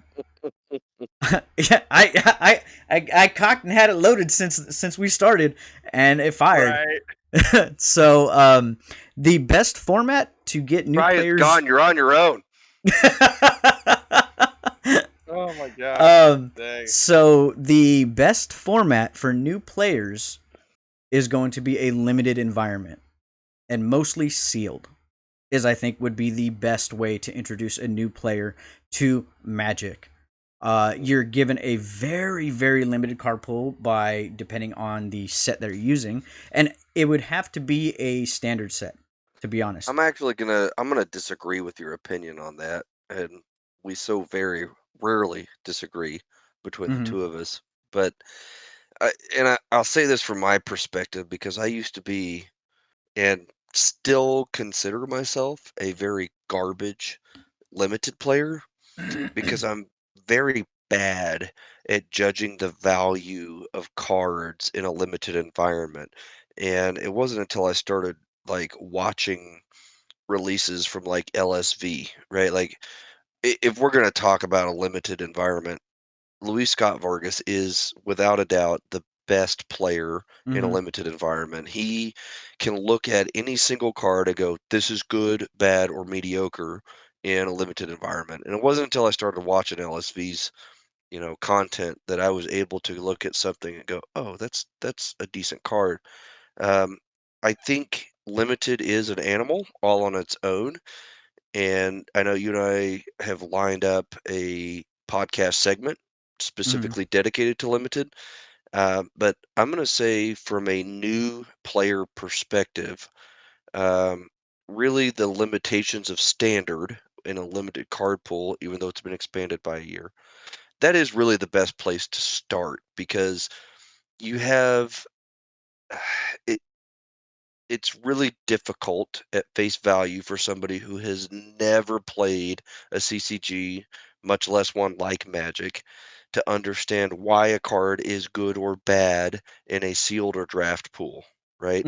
Whereas I can easily explain to a player why something is good in a restricted constructed format like standard. Now, we can throw modern in that same category, but because the card pool is so much wider, it expands the possibilities. And so, for somebody who's brand new to the game, has no CCG experience, I'm still going to stand on the hill that standard is the best way to introduce a new player to Magic.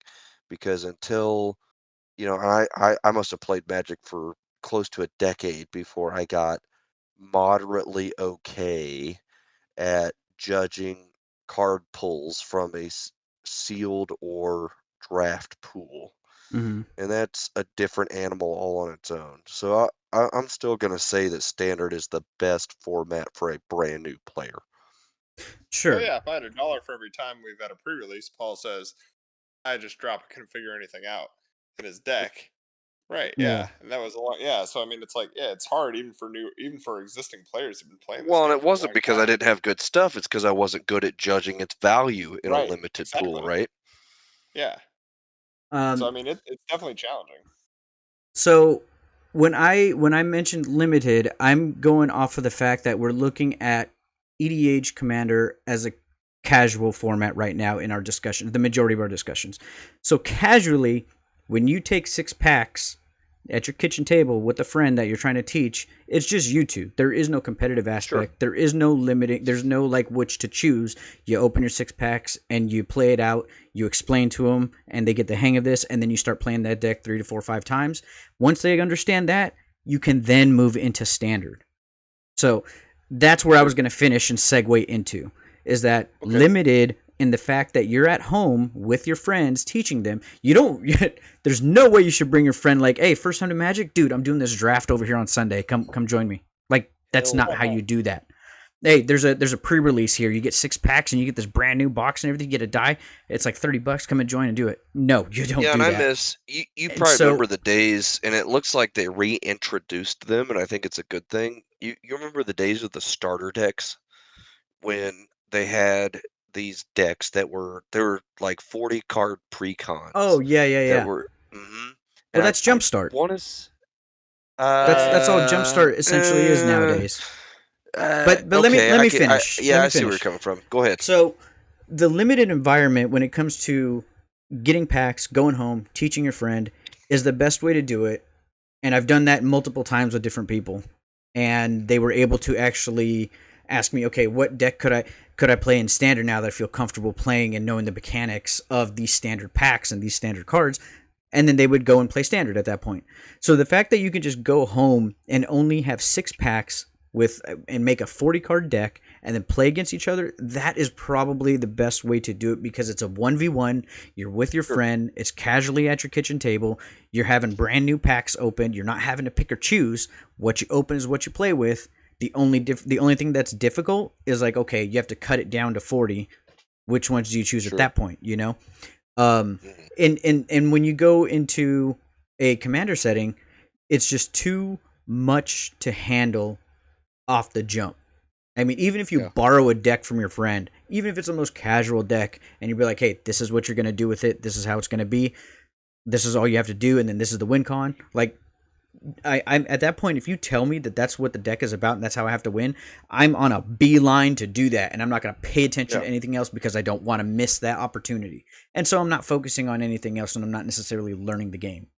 Well, and Um, I did that last night with Joe. He loaned me a deck, and I'm like, okay, how do I win? And he gave me a quick down and dirty, and I'm like, okay, I'll try to get there, right? But exactly. not knowing all the cards in the deck, I'm like, it came a turn where it was like he was trying to make decisions on what to play, not knowing what I was holding, knowing that I had a lot of potential because he Mhm. knows what's in the deck. Yeah, Joe remembers, right? And then I ended Yeah. up with nothing when I played, a Snapcaster and a dig for time, like I ended up whiffing, Just sitting but on he a didn't know pair of that. twos. Yeah. Right. Yeah. Yeah, and so you're right. You're absolutely right. And there's I'm not saying again this whenever we talk about our opinions, we're not trying to say who's right and who is wrong here. No. Everybody is entitled to their own opinion about this game because there are so many vast discussions, formats, cards, mechanics, everything about this game. You are more than willing to, or you're more than able to have your own opinion on. Like there shouldn't be a right or wrong answer. Um, Correct. so, with that being said, let's go into the pros and cons and how it's changed the game. And I'm going to go first this time. So, Good. I've already shots fired. EDH has ruined the game and is the worst format in the game. And I say Agree. this based off of excuse me. Agree. And I say this not only based off from a player perspective, a longtime player perspective, a collector perspective, a person who looks and watches the market, but I'm also looking at it from a outside the game corporate perspective. And I think that is the part that a lot of players aren't paying attention to. As odd as it is to say that, that is the worst part that's killing the game, but it's Yeah. stemming from EDH Commander. That's where it Well, and we stems touched from. on it, and Joe, I'll let you chime in here in just one moment, but Oh, no you worries. know, Yeah. we touched on it during the episode 2 how some of these I don't want to say fringe, but like Modern Masters or Modern Horizons and Commander Masters has uh, basically printed money for Wizards, right? Because Yeah, they're recognizing how much potential there is in the market for things correct. like Commander, even with Modern Horizons and Masters, where they don't fundamentally affect the game at the end of Hmm. the day, right? Like they don't affect the format because, well, the things they print are garbage, and the Yeah. format doesn't shift because it's already settled. Uh, it's having a fundamentally negative effect on the game of Magic as a whole, right? And I think some of that does go back to what we were talking about with it being multiplayer versus 1v1, and so the mechanics and the card choices are different. Hmm. But it is unhealthy for the longevity of Magic, because otherwise what ends up happening is the entire existence of Magic centers around the multiplayer format of Commander. And Yeah. I don't think in the end of the day that should be the only thing that Magic is. I think it should be Standard, Pioneer, Modern, Vintage, Legacy, and Commander, right? Mhm. Like there should be a format for everyone. And the way they're printing cards right now and the shift in their choices as a corporation, or even, WotC, a subset of Hasbro, are fundamentally commander centric, and that's having a negative impact on the game of Magic as a whole. And the player base, not just the game too. And sure, yeah, absolutely, because there are players that Fry gravitates towards Commander. You and I gravitate towards, Standard, and you'd Yeah. even delve pretty significantly into Modern, right? And Mhm. so when you're pulling a game in a certain direction without regard for all of the potential or possibilities of your, what do we, legacy format, not legacy, Eternal. eternal format, Mhm. Samsonite, right? When you're not giving a complete view of your eternal formats, you're drawing people away from one. And as we talked about last episode, there might come a time where they just have to turn the lights off because everything that kept them floating is gone. I think that it now when I say that it's the worst format, it's like deteriorating and the worst thing in Magic. I am saying that as a game as a whole. I am not saying that Yeah, as me too. players. You know, Yeah, there are absolutely. certain things I blame players for, and I'll talk about that in a Oh, second. sure. But I am We not talked about that saying, last episode. yeah, I am not saying by any means that if you play EDH Commander and that's what you love, that you're a bad player or a bad person, or a problem to the game. That is not what I'm saying by any means. Correct. I'm saying the format as a whole is detrimental to the game itself. And if there's a part of you that can't understand that, you need to open your eyes a bit more and see where it's going. Because sometimes some players can be so engulfed in that format that they don't realize what's happening to the rest of the game. And I say that because no matter what, it's very odd, but no matter what, the most competitive format is Standard. And for some reason, they have gotten rid of competitive Standard at a world level for the last few years until recently they brought it back, you know?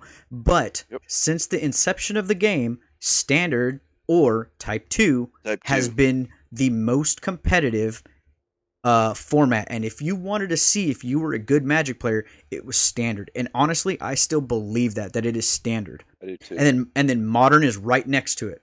I would say those are Yeah. the two most highly competitive formats. And if you want to test your Magic skill, Standard and Your Modern are Magic where you metal. need to be. Yeah, like those are the formats where you need to be there. EDH is not. I'm not saying it doesn't take skill. It does take some skill because there's a Oh, it lot of definitely takes interactions. skill. Yeah, it does. But it is not the competitive format to drive the game. It's Standard Well, and and Modern I that think do the that. line in the sand there, right, is 1v1, right? Like Yes. this is a Commander episode, so we're talking about Commander, but at the end of the day, Commander is a radically different game of Magic than Correct. any of the 1v1 formats. Magic was built as 1v1, and and I say we as Alaska players, morphed it into this thing that has become a global phenomenon, Mm-hmm. right?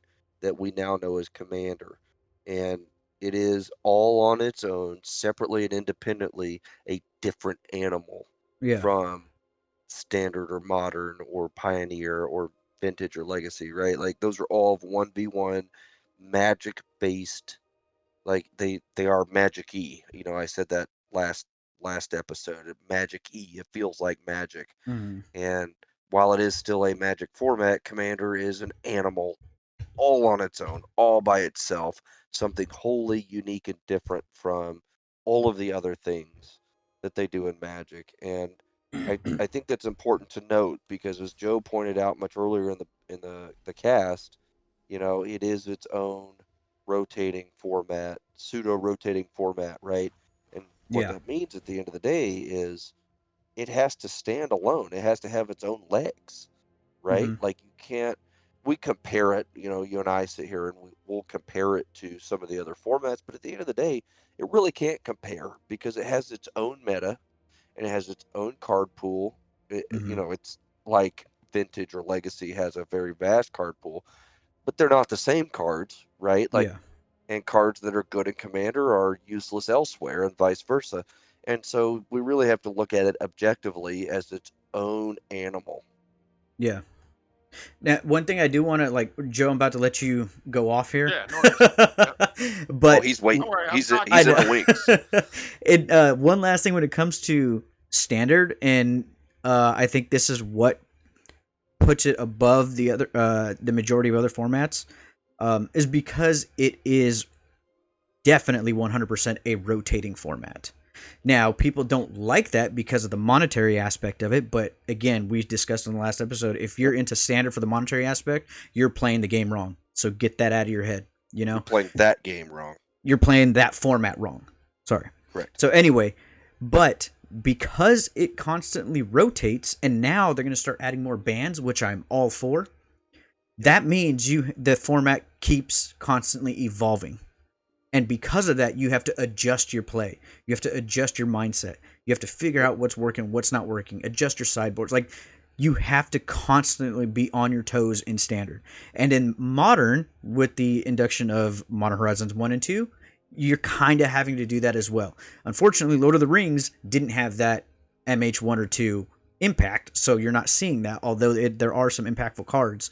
And then Legacy Vintage doesn't have that as well. Standard is the only one that has that type of an impact, from banning cards to new sets coming in the format. And just like Joe had mentioned earlier, routinely. Yeah, just like Joe had mentioned earlier, EDH is starting to see that type of what was the word? Like upgrades, and things like that, pseudo rotation, things like that. But it will not be on the level of standard because the card pool is so much more limited. So the competitive aspect there is a lot higher. I would personally say, from the choices yeah, exactly. So with that being said, Joe, I'm going to pass it over to you. And since you are, and I want you to kind of talk about how you were a massive non-EDH commander player but before, yeah. That's what I'm saying, not a massive as you are now, because you did come from, we have a lot of broad perspective on the episode right now. We have you who played singleton formats, or not singleton, excuse me, 1v1 formats, and then you've evolved into EDH commander, and then that's where you kind of love to be. That's where, and I respect that, And then we have Paul, who's come from the ranks of all of them, and he's still here, and the same with me. And then we have Fry, who is just specifically commander only. So we have a good, experience pool in here. So with me saying that EDH commander is detrimental to the game and it's the worst format, go ahead and fire away. Okay. So I'm actually going to give you a hot take moment here. Sure. I think this whole show is a hot take. Right. Hot take. I think you're actually going to be a little more surprised that I tend to agree with some of the stuff you're saying a little more than you think I might. Oh, damn. So I'll just make a couple statements, and then since we've already really covered our topic of why you do or don't play and at what competitive level, we've kind of really gone over that. This will actually be a really good segment into the finance thing with Commander Masters at the end of this. Sure. So let's go with first off, I think that Commander is probably one of the most complex formats to play, right? If we're talking fully intellectual card-based knowledge, everything like that, Commander is hands down the most complex intellectual format, bar none. That would be my take on it. While competitiveness and your 1v1 head-to-head, totally, I see what you're saying, modern, standard, right, got it. Because Commander was obviously never meant to be designed that way as a super competitive format. But card knowledge, card base, definitely Commander. Takes the cake. However, I will agree with you that Commander is essentially ruining Magic as a whole. And I'll tell you why. No, I told you why. No, I'm just kidding. I'm going to tell you why. No, and you're going to see some similarities where I agree with you, right? That's That's what I was saying. Hot take. Commander's Yeah. turning it in this sense. So look at Magic as a stock market, right? I often compare it to the art market. It's one of the last great unregulated markets of the world, right? Mm-hmm. So Yep. think of Commander EDH as the S&P 500. This is your Correct. base, mutual fund investment, stuff like that. Well, look at what they're doing with Magic. And this is corporate greed, whatever you want to call it, right? Mm-hmm. Where they are reprinting and reprinting and reprinting and reprinting and reprinting things into oblivion because Papa Hasbro now demands more and more blood be sacrificed to Cthulhu to maintain the economy that is Magic, right? You get what I'm saying, right? Blood for the blood god. Yeah. Blood for the blood god. Skulls for the skull throne. I'm looking at it right now. Blood for the blood god, right? So to whatever deity Wizards of the Coast is worshiping out there, they are demanding more and more blood and reprint. If a card didn't really make it in standard, didn't really make it in this, where was it relegated to? It was relegated to Commander. And hey, look, this card is going to do some stuff in Commander or it's not, or it can at least it's playable in Commander. It right? has a That chance. was what we said, right? That's what we always said. At least it's playable in Commander. Well, now you get these reprint sets that are specifically eating up card equity and card value in Commander. Well, let's all be real. And shout out to one of the great YouTubers out there, Rudy, right? Rudy made a video. And I watched Rudy's video and talking about financing, and he's like, how long can can Hasbro stay on this path of printing, right?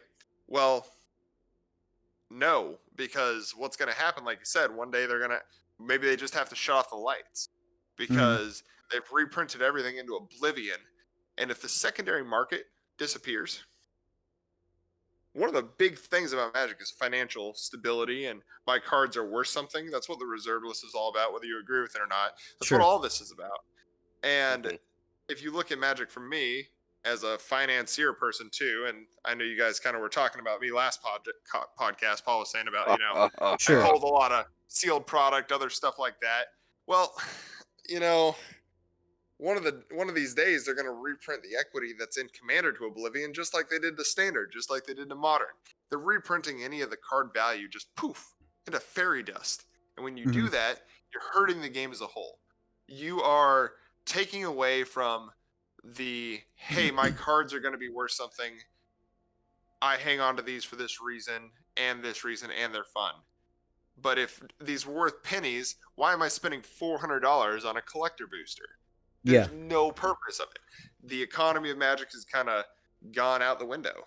And I think that for that reason, and since a lot of it is due to Commander, and Commander's where they're eating up a lot of reprint equity, they're going to destroy or have the potential to destroy Magic as a whole due to eating up all that equity, where if you instead don't do that and you scale things back, maybe cut your print runs down a little bit, charge a little bit more, and like the serialized cards, fine. Add serialized cards. Add some different versions of cards. That's all fine. Stop eating up all your reprint equity in Commander. Stop laser focusing on Commander, because that's where your reprint equity is going to sit and stay. And yeah, sure, you're going to have cards worth $20-$30 that maybe, oh man, that really needs a reprint. We're going to complain for players. Players have complained since the dawn of time in Magic. Since Magic was a twinkle in the developer's eyes, people have complained. And that's fine. You can let them complain. That's the nature of it, yeah. Yeah, the nature of it. Let them complain. It's good that they complain. Because if they didn't complain, Magic would not be the juggernaut value machine that it is. So let them complain. Stop reprinting all of the cards in Commander. Like, that's going to be my whole rant on the whole Commander Masters reprint, where we're going to segment into is calm down. There's some things that totally should be reprinted, but then there's other cards that, like Absent Angel of Hope, we didn't really need another reprint. You're just pounding the equity of the card into the ground. Yeah. But before we jump into that part, because I agree with you on some of those terms, but with what you're saying here, it kind of, and this is by no fault of you by any means, but what Magic is turning into, and I think it was probably, I can't draw a line as to when it started, but Magic has turned into an economy. You know, we have the world has its own economy of poor, middle class, elites, right? Magic has the same thing. I'm in the poor aspect. I can get what I can get. Yeah. Huh? I'm Yeah. sitting in the poor zone, homie. Yeah, that's what I'm at, and that's fine. I think out of the three of us, I'm in the poor zone. I think Paul's in the middle class, and then Joe's on the elite because he has quite a collection. He buys collection, he buys and sells it. He does that aspect of it, you know. And so, in that type of, I think that Joe can kind of understand where we're coming from the lower echelon when it comes to the finance aspect of the game, because he was there once as well. But when you get all these other type of collectors / investors or people like that who are jumping into Magic, and they are the ones that that WotC and Hasbro are aiming towards, then it, you know, as a person like such as myself, I would love to get a collector's box, but not only can I not afford a $400 collector's box, I also have the maturity to be like, that's not something I could afford even if I had the extra 400. Like, I also don't feel like that's worth it. Even if I could afford it, I still don't feel like that's worth it, because the return value, I can't remember if it was Paul or you, Joe, that mentioned it, the return value of it is absolutely abysmal. Like, there's nothing in there that's coming back to you. And it's the fact that, and this comes back to what I was going to mention earlier, the worst type of players are the ones who buy every single product, not just to hold and seal it away, but they buy every single booster box, at least, you know, a few of them, so they can get single cards. And it's like, just totally buy the singles you need for your EDH deck, standard, modern. What you know, we need to get back to a singles market, and too many people are buying up every single product, which is giving that money to WotC and Hasbro, and so they see it, so they just keep doing the same thing over and over. You know, I mean, why You're right, why break it?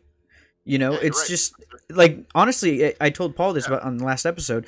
And you're in these groups as well, MTG High Finance and all these Facebook groups, right? And I was seeing multiple groups a couple weeks ago that were saying, hey, I'm selling all my Lord of the Rings stuff. Here's all the cards I opened. I got to make rent. I went too much. I overpaid, and I did this, and I got to pay bills. It's like, this is what it's creating, by everybody feeling that the FOMO, they have to buy it or they miss out, and people need to stop doing that. Those are the ones that are essentially killing the game as well, because they're buying every single product, wishing for that golden ticket. When they don't get it, it's just ruining the game. So you're playing the card lottery there with that. Yeah. I suggest you try the craps tables in Vegas. You're going to have better luck and better odds there. It's crazy how that's absolutely true. It's absolutely true.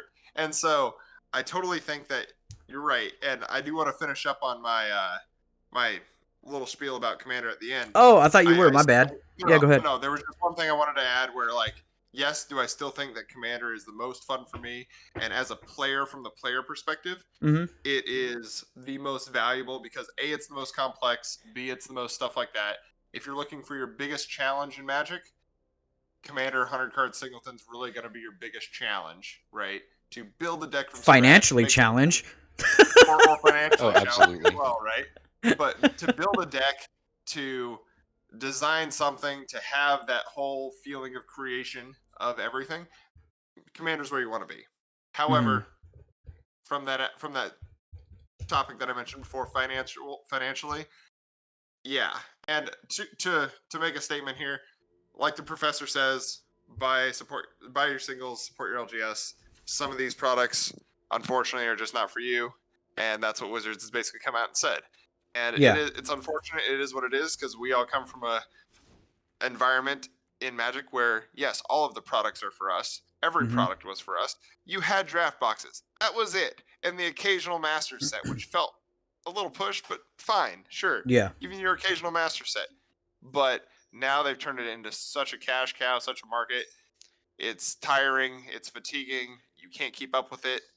And that's just what it is. And I will state for the next segment when we're talking about the Commander Masters, there are very few cards. I probably won't be buying any. I usually try and buy one box, but I probably won't be buying many, if any, sealed boxes of Commander Masters. I might be buying singles just because there's a couple cards I might want some more copies of that are going to be wildly cheap right now. But it's more than I can afford. Yeah. Now, So- I think I heard Fry's voice come in. Oh yeah, sorry. Okay, so I want to ask you, Okay. as a only EDH player, do you feel like you can afford the power level at a competitive level for EDH? I can't. So I'll just be honest right there. I can't. So Absolutely, I mean, don't feel like, you know. No, you're good, bro. The financial curve to go from playing just like, hey, here's my 100 cards that I like with this dude that I think looks cool and does a cool thing, versus like, all right, it's time to play like Turbo Nas or Najila Stacks or Tempo or something like that. The Mhm. cost difference goes from everywhere from like, generic, like I'm just trying to play some cards and do some goofball stuff of like, 50, $100 to where like if I was to fully trick out Najila and all that, we're talking like 5, 6, 7 grand. I've seen some deck lists for it that are $13,000. That's like, could I technically afford that? Yeah, if I don't want to pay rent, or if I don't want to like be able to do anything else in life. Like if I dump all of my time and money into Magic, I could probably afford it. Yeah, but then I'm like, it doesn't allow for that, like, it Well, economically speaking, it's not feasible on right. average for someone to be able to get into like the higher tier things. There are cheaper variants of decks. Like, I mean, if you're playing monocolor, typically you're going to be saving a lot more money. But once you go into, 2 and 3 color, it's, decently more expensive. But like, again, like your 5 color good stuff decks, those are expensive because now I'm needing like full sets of duels and stuff Right. like that. And when I ask the question, I don't mean like blinging out a deck and things like that. I just mean like the base of a deck. Be able to Like play. say, like Joe, I'll ask you. Say for instance, how much right now, because your Urza deck is almost blinged out, right? Right. Now, would you be okay disclosing about the value of that right Sure. now, currently? I've pressed it over 10 grand. Okay, now if I were to build that deck at the base bottom, no foils, no special anything, about how much would that deck cost, do you think? Roughly. You could build it base copies for Would you say probably a around couple thousand? 3 grand. Two Okay, to there- 3 grand. Probably, there you go. Somewhere. Now Yeah. that's what I'm talking about. That right there is just like for the base of that kind of a deck. Still prohibitive. Huh? Astronomical. It's still prohibitive. To Correct. players. That's the problem. That is a huge problem. Just for me to play a top tier deck such as Urza like that, even at the base level, no special cards, no foils or anything like that, I'm looking at least $2,000 to $3,000. Like what the hell, you know? Right. And that's what I'm talking about. Is like at a competitive level.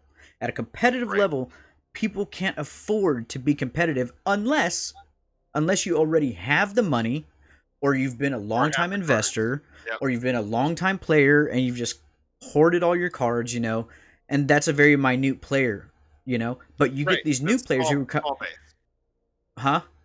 That's a very small number of people. Correct. Small demographic. Yeah. Right. But when you got these new players who start playing EDH and they get past the casual point and they're wanting for a little bit more of a challenge, they've hit the wall. And I know that because even here in Japan, I've met a friend of mine that we played, and he stopped playing Magic, I think, for like 10 years, 15 years. And so he just got back in, and he was playing EDH, and he was playing, what's that Grixis general you have, Joe? The one that gives all your cards flashback. Kess, thank you, yes. Yeah. So he plays Kess. Yeah. He plays Kess, and I talked to him about it. I was like, yo, look, EDH is a dangerous road. Like, be careful because it can get expensive real quick. And he's a very hyper competitive player. And he's a good player.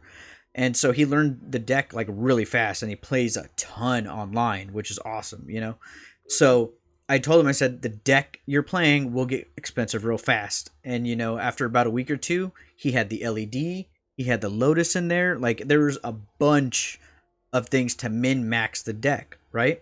And so the deck went through the roof in price. And I said, that's how it starts. And then you're going to start wanting to play 1 or 2 more decks. And he was like, nah, it'll probably be a while before I do that. Yeah. Huh?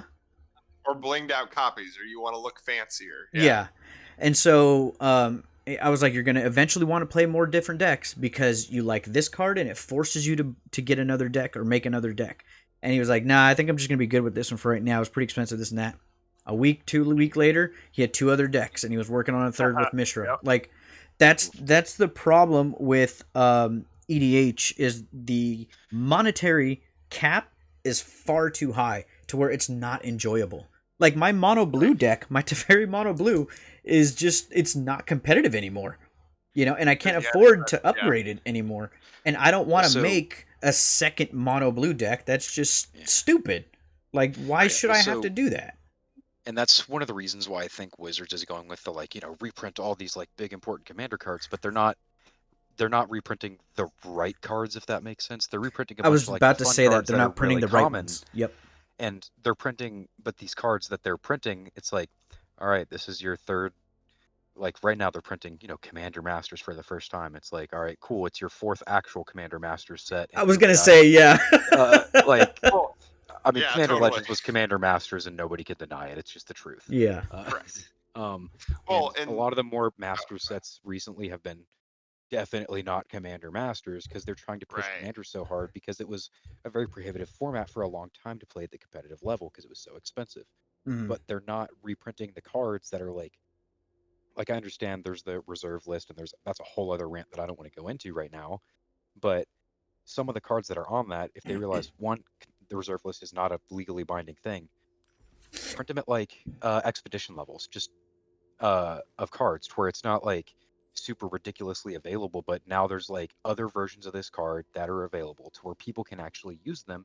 And I don't have to go and find the one person in a 50-mile radius who has this $700 card that I have to buy for my deck to work. But since we're all here and pretty much hitting into that, let's go into the last bit of the episode and go into Commander Masters and our thoughts about it and everything. All right, back online. What are your thoughts? Hell yeah. You want to go first on that? No, I'm going to let you go ahead and lead, Joe. I have Yeah, a go lot ahead. of various and All right. expletive deleted opinions about Commander Masters. Hold on, give me a second because I'm go gonna ahead. bring up Mythic Spoiler. So this set is technically, and that's like if I had like 4 more hands, I'd put like 8 more quotes up here. 4 more quotes. Yeah, is Yep. technically Commander's first Commander set, although every single Right. set that is printed Okay. is Commander format. So anyway, Joe, you can go ahead and start us off with how you want to Sure. go about this. So yeah, let me go back to Mythic Spoilers here. So looking at this right now, right? So Ta-ta. I've got it pulled up here on top too. So there's very few cards from this that I'm actually looking for, right? Some of the artworks, don't even get me started on some of the profile arts on these. It's just garbage. It's bad digital art magic. It's just Mhm. bad. Yeah, it's like they So- used AI to build it. Right. It's like AI built it, the hands in the wrong spot. It's all bad. So let Vomit. me get started on a couple things. So the new to Commander cards, right? Let's look at Sliver Grave Mother. What color is have a that? Sliver deck. Sliver Grave Mother, gold card. Oh, top, I'm an very- idiot. Yeah, Sliver. Yeah, Right. keep going. You're an idiot. Yeah. You're an idiot. Yeah. So Sliver Grave Mother. Love it. I'm gonna get a copy of that card. If it comes in an extended art foil, I'm gonna because I got a Sliver deck that I've been working on and looks like a fun card. Great. I'll probably get a copy. Do I need I've got an original foil printing of Urza. Don't need it. Spellseeker, I've got a Judge Spellseeker. Don't need it. Cyclonic Red Full Art Foil Double Masters. Don't need it. A lot of these cards are great, cool little reprints. Don't need them, right? Mhm. Because I already have them. Does it make it cool that it's kind of accessible to new players for some of these? Sure. But I also think they packed in way too much reprint value in this set. They're going to tank a lot of cards that people are not expecting to tank. Mhm. Like another printing and doubling season? Fine. We've been getting a lot of printings of the Great Hinge recently. I think it's going to do some bad stuff to the pricing.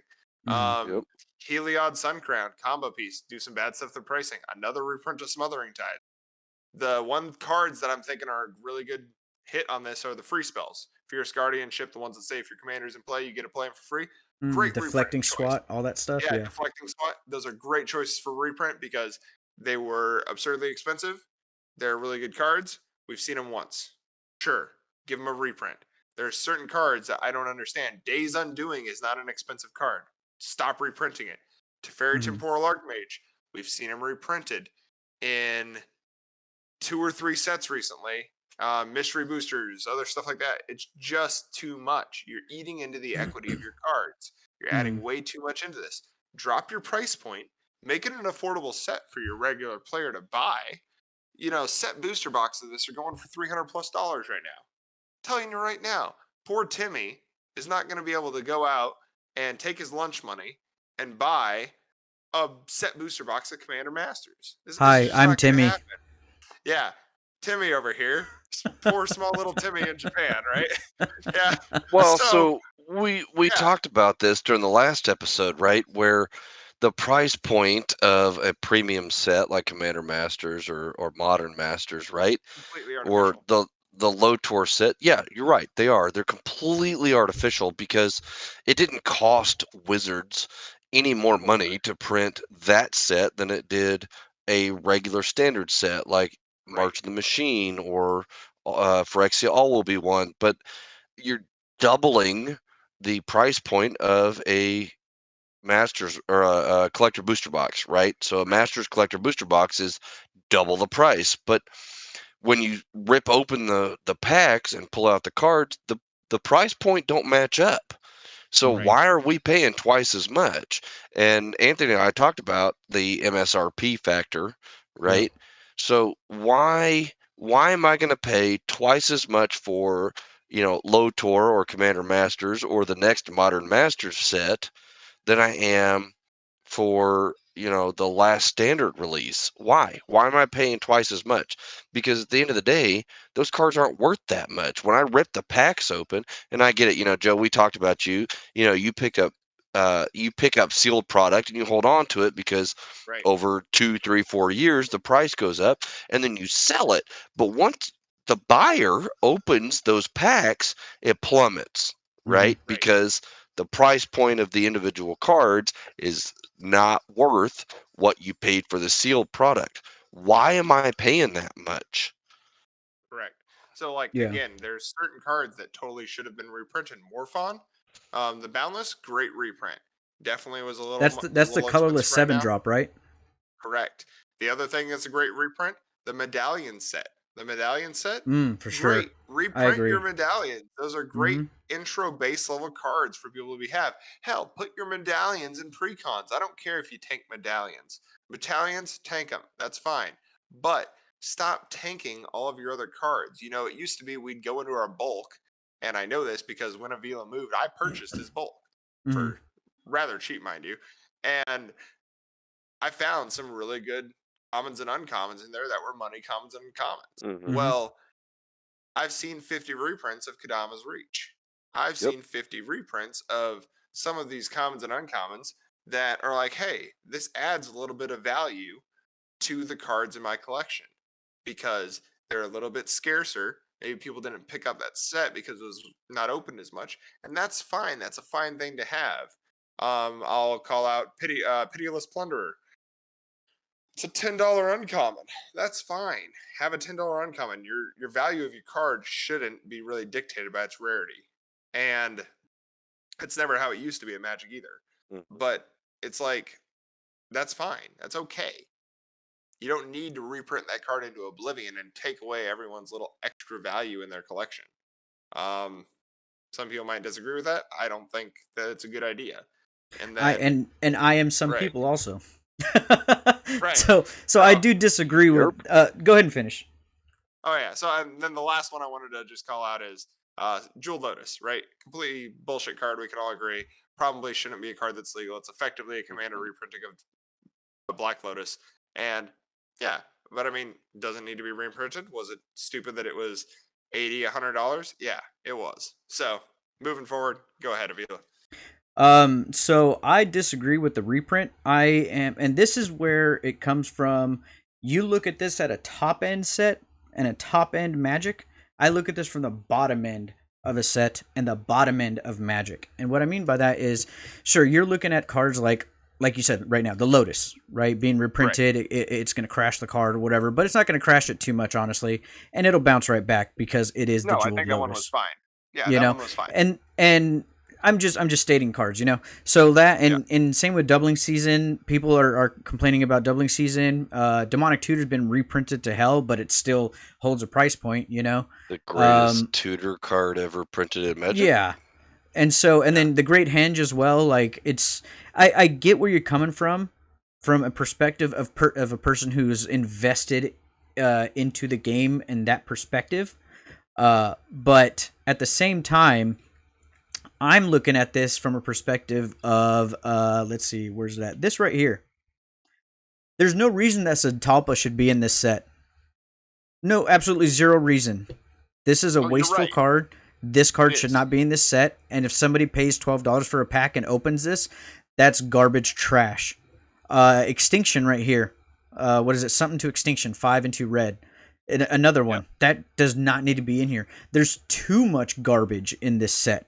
Far too much garbage, and I think it outweighs the good cards that are actually in here.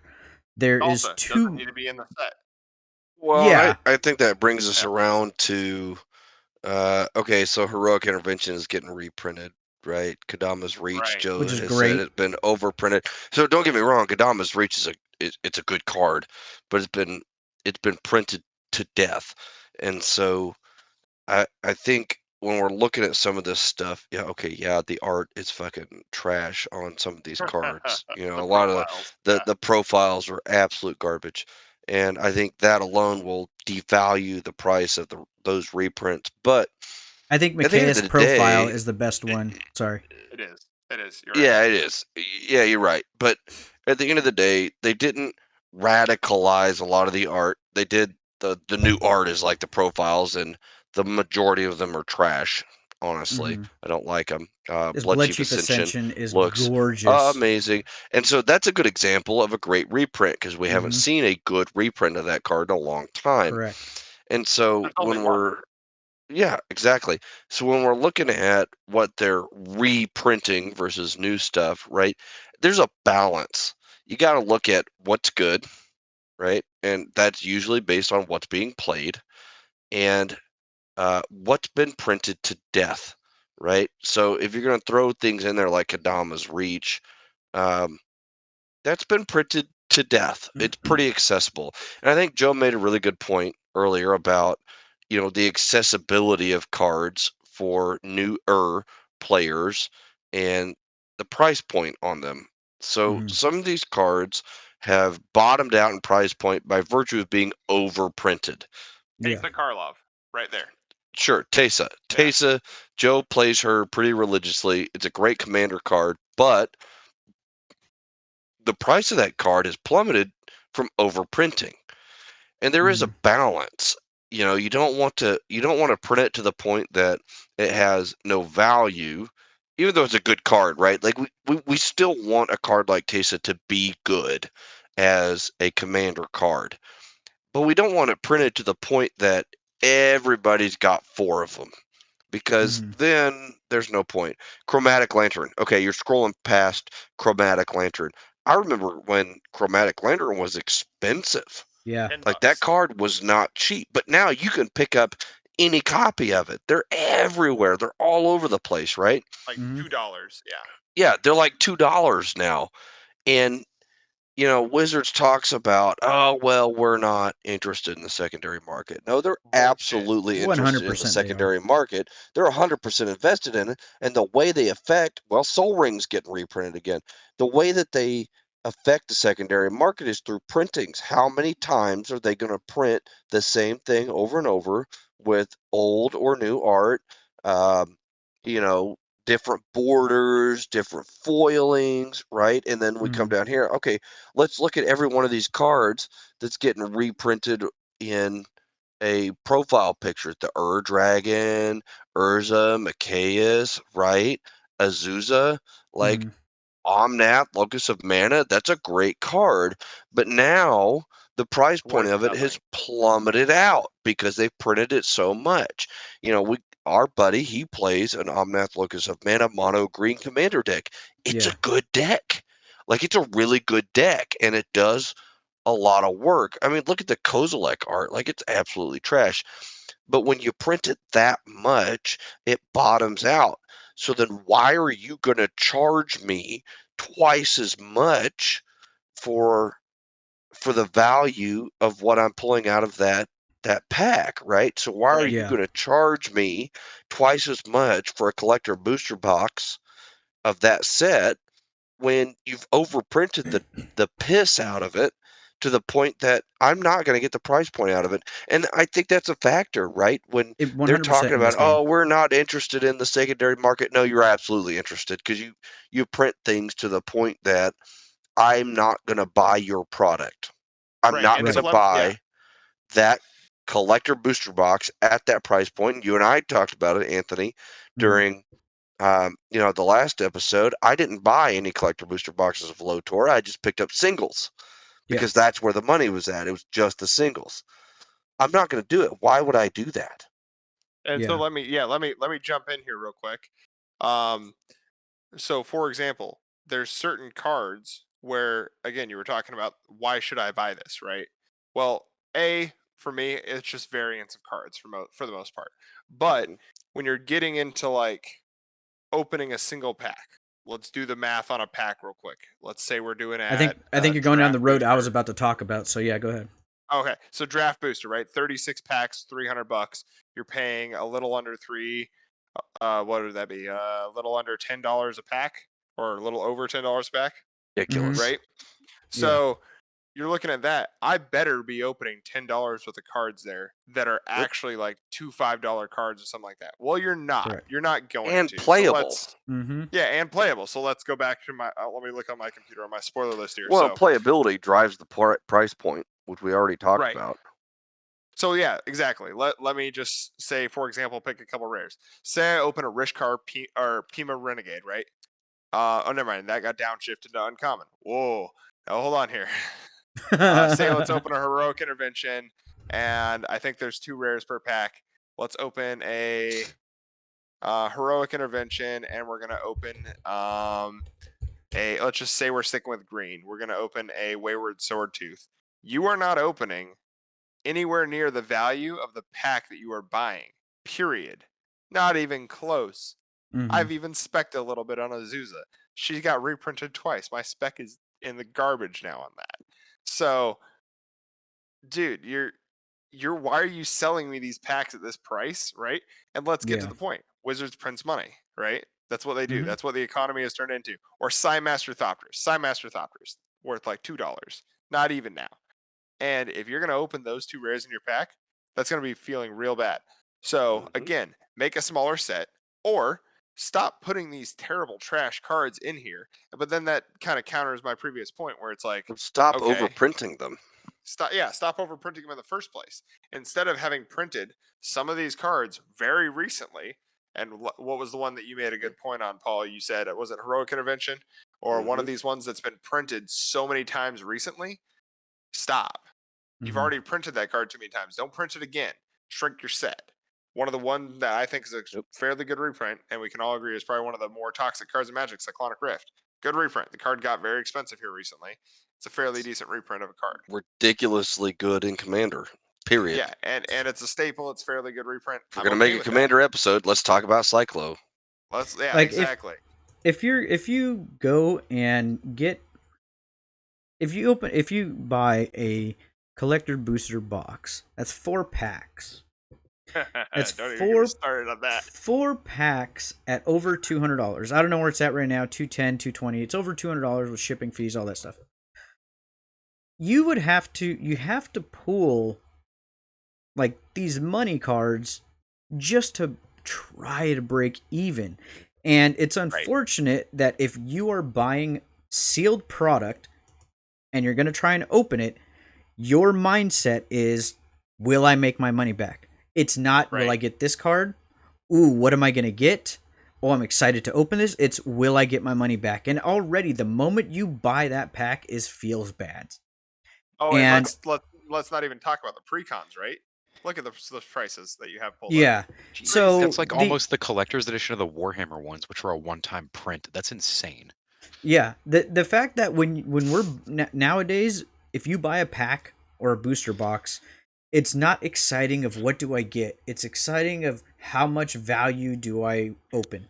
How much value do I get from this? Now, the other issue with this set in particular, I don't remember where else it's been happening or whatever, but I see a problem right here with Jeweled Lotus. I don't know what the difference is, but why is one background darker and the other one purple? The one I on the haven't- left is the foil etched. Okay, Well, and what about the one on the right? That's just the borderless. So the etched ones are always just the same art but darker.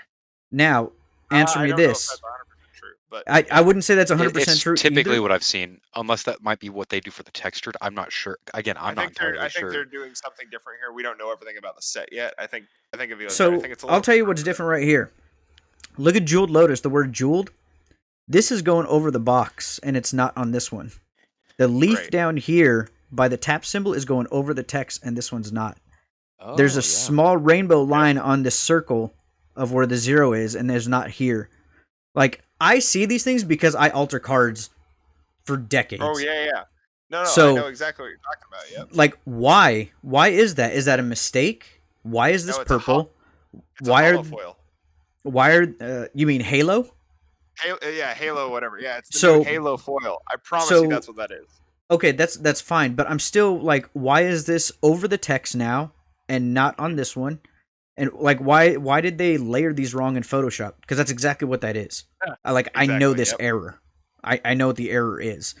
This is supposed to be behind the text bar, and they messed up with the layering of the Photoshop layers, and that's Honestly, supposed to be my behind the guess text. as to what it could be is just, there's, it's the same thing they did with Aftermath. Here's 5 different versions of this card. Try to get all the best ones of it. So keep opening our product. Right, but this type of mistake isn't a variant. This is a He's hardcore talking quality. mistake. Yeah, he's talking quality control. Yeah. He's talking And when- check before you print. Yeah, Oh, and this absolutely. type of stuff catches my eye because, like I said, I've been altering cards for decades here, and I noticed this immediately once they released this. I was like, "Why is that purple?" And then I started looking at all the little details of it because, honestly, I've made cards that look like this, so I know exactly what they're doing and how they're doing it. Joe and Paul have seen me do my alters for decades here. This is I stuff think I I've only do. seen like 1 or 2 of your altars, and they look Yeah. really good. And This I is- want this some is- eventually.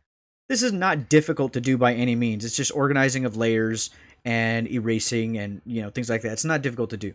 But when you make the mistake and forget to shut off a layer or organize your layers, now I'm like, we're paying for this product this amount of money, and we're coming out with these type of errors and type of prints and everything. Like, Go back and to the your bottom, prices, 'cause yeah, the look bottom at that line, price.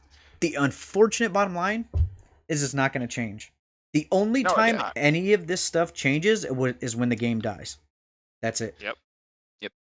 Well, so like one of the things that I've been saying for years is Wizards knows that people are going to buy their product no matter what. So they'll Correct. and every company that just knows people are going to buy their product. Warhammer's been has done this a couple times, but they've started finally getting better about their quality control with some of their stuff because their Yeah. subsidiary company Forge World a lot of issues sometimes, but the mediums they used for that, they actually just got rid of those mediums of their process for making their models, and it was because the players kept complaining about it. But Wizards hasn't listened to the players with that because they know that they have a money printing machine essentially. And Yeah. it's not dogging Wizards. I mean, they figured it out. Oh yeah, It's dog the- them. Fuck the- them. yeah, I mean, Yeah, right, okay, fair. yeah. I mean, I'll go for it. So essentially, it's the same logic of what uh, to appeal to more people that don't understand this. It's they figured out the equation. You print something that's just good enough, just long enough, to where people will always keep playing it, and or viewing it, doing whatever with it, Mhm. to where you occasionally put some some nuggets in there of like some new good things. Doctor Who did the same thing. They figured out the loophole to television. There's a loophole for everything to turn it into essentially a money printing machine Yeah. for any sort of product, be it TV, video games, because Call of Duty did it with video games. You print the same product for 10 years, you add one new mechanic every now and again. People Mhm. keep doing it. Magic does it. Yu-Gi-Oh kind of did it, but they just add new mechanics all the time, and I don't even understand anything about that game anymore. So I think this so this is the other problem that I have with this set as well. I have A- several problems with this set. We don't need Krenko. That's a wasteful rare slot. That does not need to be 100%. printed here. B, Krenko has never had a new artwork done. The only thing that this Krenko has is the etched foil. Like that It's is got a wrong. symbol on it. And I know, that's one of my pet decks. I hate red. I don't like red by any means, but We'll I get into remember a blue playing player. Krenko years ago and I enjoyed it. So I have a soft spot for Krenko, and I think that he should have had new art by now. Because this Well, dude has one of been my out since biggest- we had He's original Ravnica block, like right? M10. I know. No, well, not this Somewhere Krenko. around there. Krenko He was like- originally was printed like M10 and M12. Yeah, So it was like- during the M series, which we don't have Right. anymore.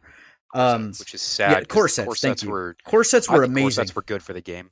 Yeah, they were 100%. But this should have had different art. And there's just so many cards in Especially here that because shouldn't of the be in amount this of cards in this set that have new art. It's like, why didn't you just, if you're gonna be, making me shell out the money to pay for the ridiculous cost of these boxes, give me a new art for every single card in the frickin' set. Yeah. Like Magus of the Wheel, this artwork right here is sick. But the full art it's is the old dope. art, but it still looks good. But I would like to see something new. This full art Magus of the Wheel is sick. I don't even play that card, but that is sick. Look at Balefire Dragon's full art. That is freaking amazing. Yeah, like the I full love it. arts are so much better. But Except I for just some of the like legendaries, most of those look really bad. I just think that with the removal of MSRP, Magic has took a decline in affordability, playability, and enjoyability, and that Right, has and then- really shown in the last And not only decade. did and with removing MSRP and then also just overprinting of cards in general that don't need them, because I mean, what's something in this set that's been like horribly overprinted that didn't need Krenko. it? Yeah, Krenko. I mean, there's Why a reprint- bunch. Yeah, like we'll just go again with Krenko. Krenko has been printed several times. It's not an expensive card, but they're Mm-mm. reprinting it again. Why?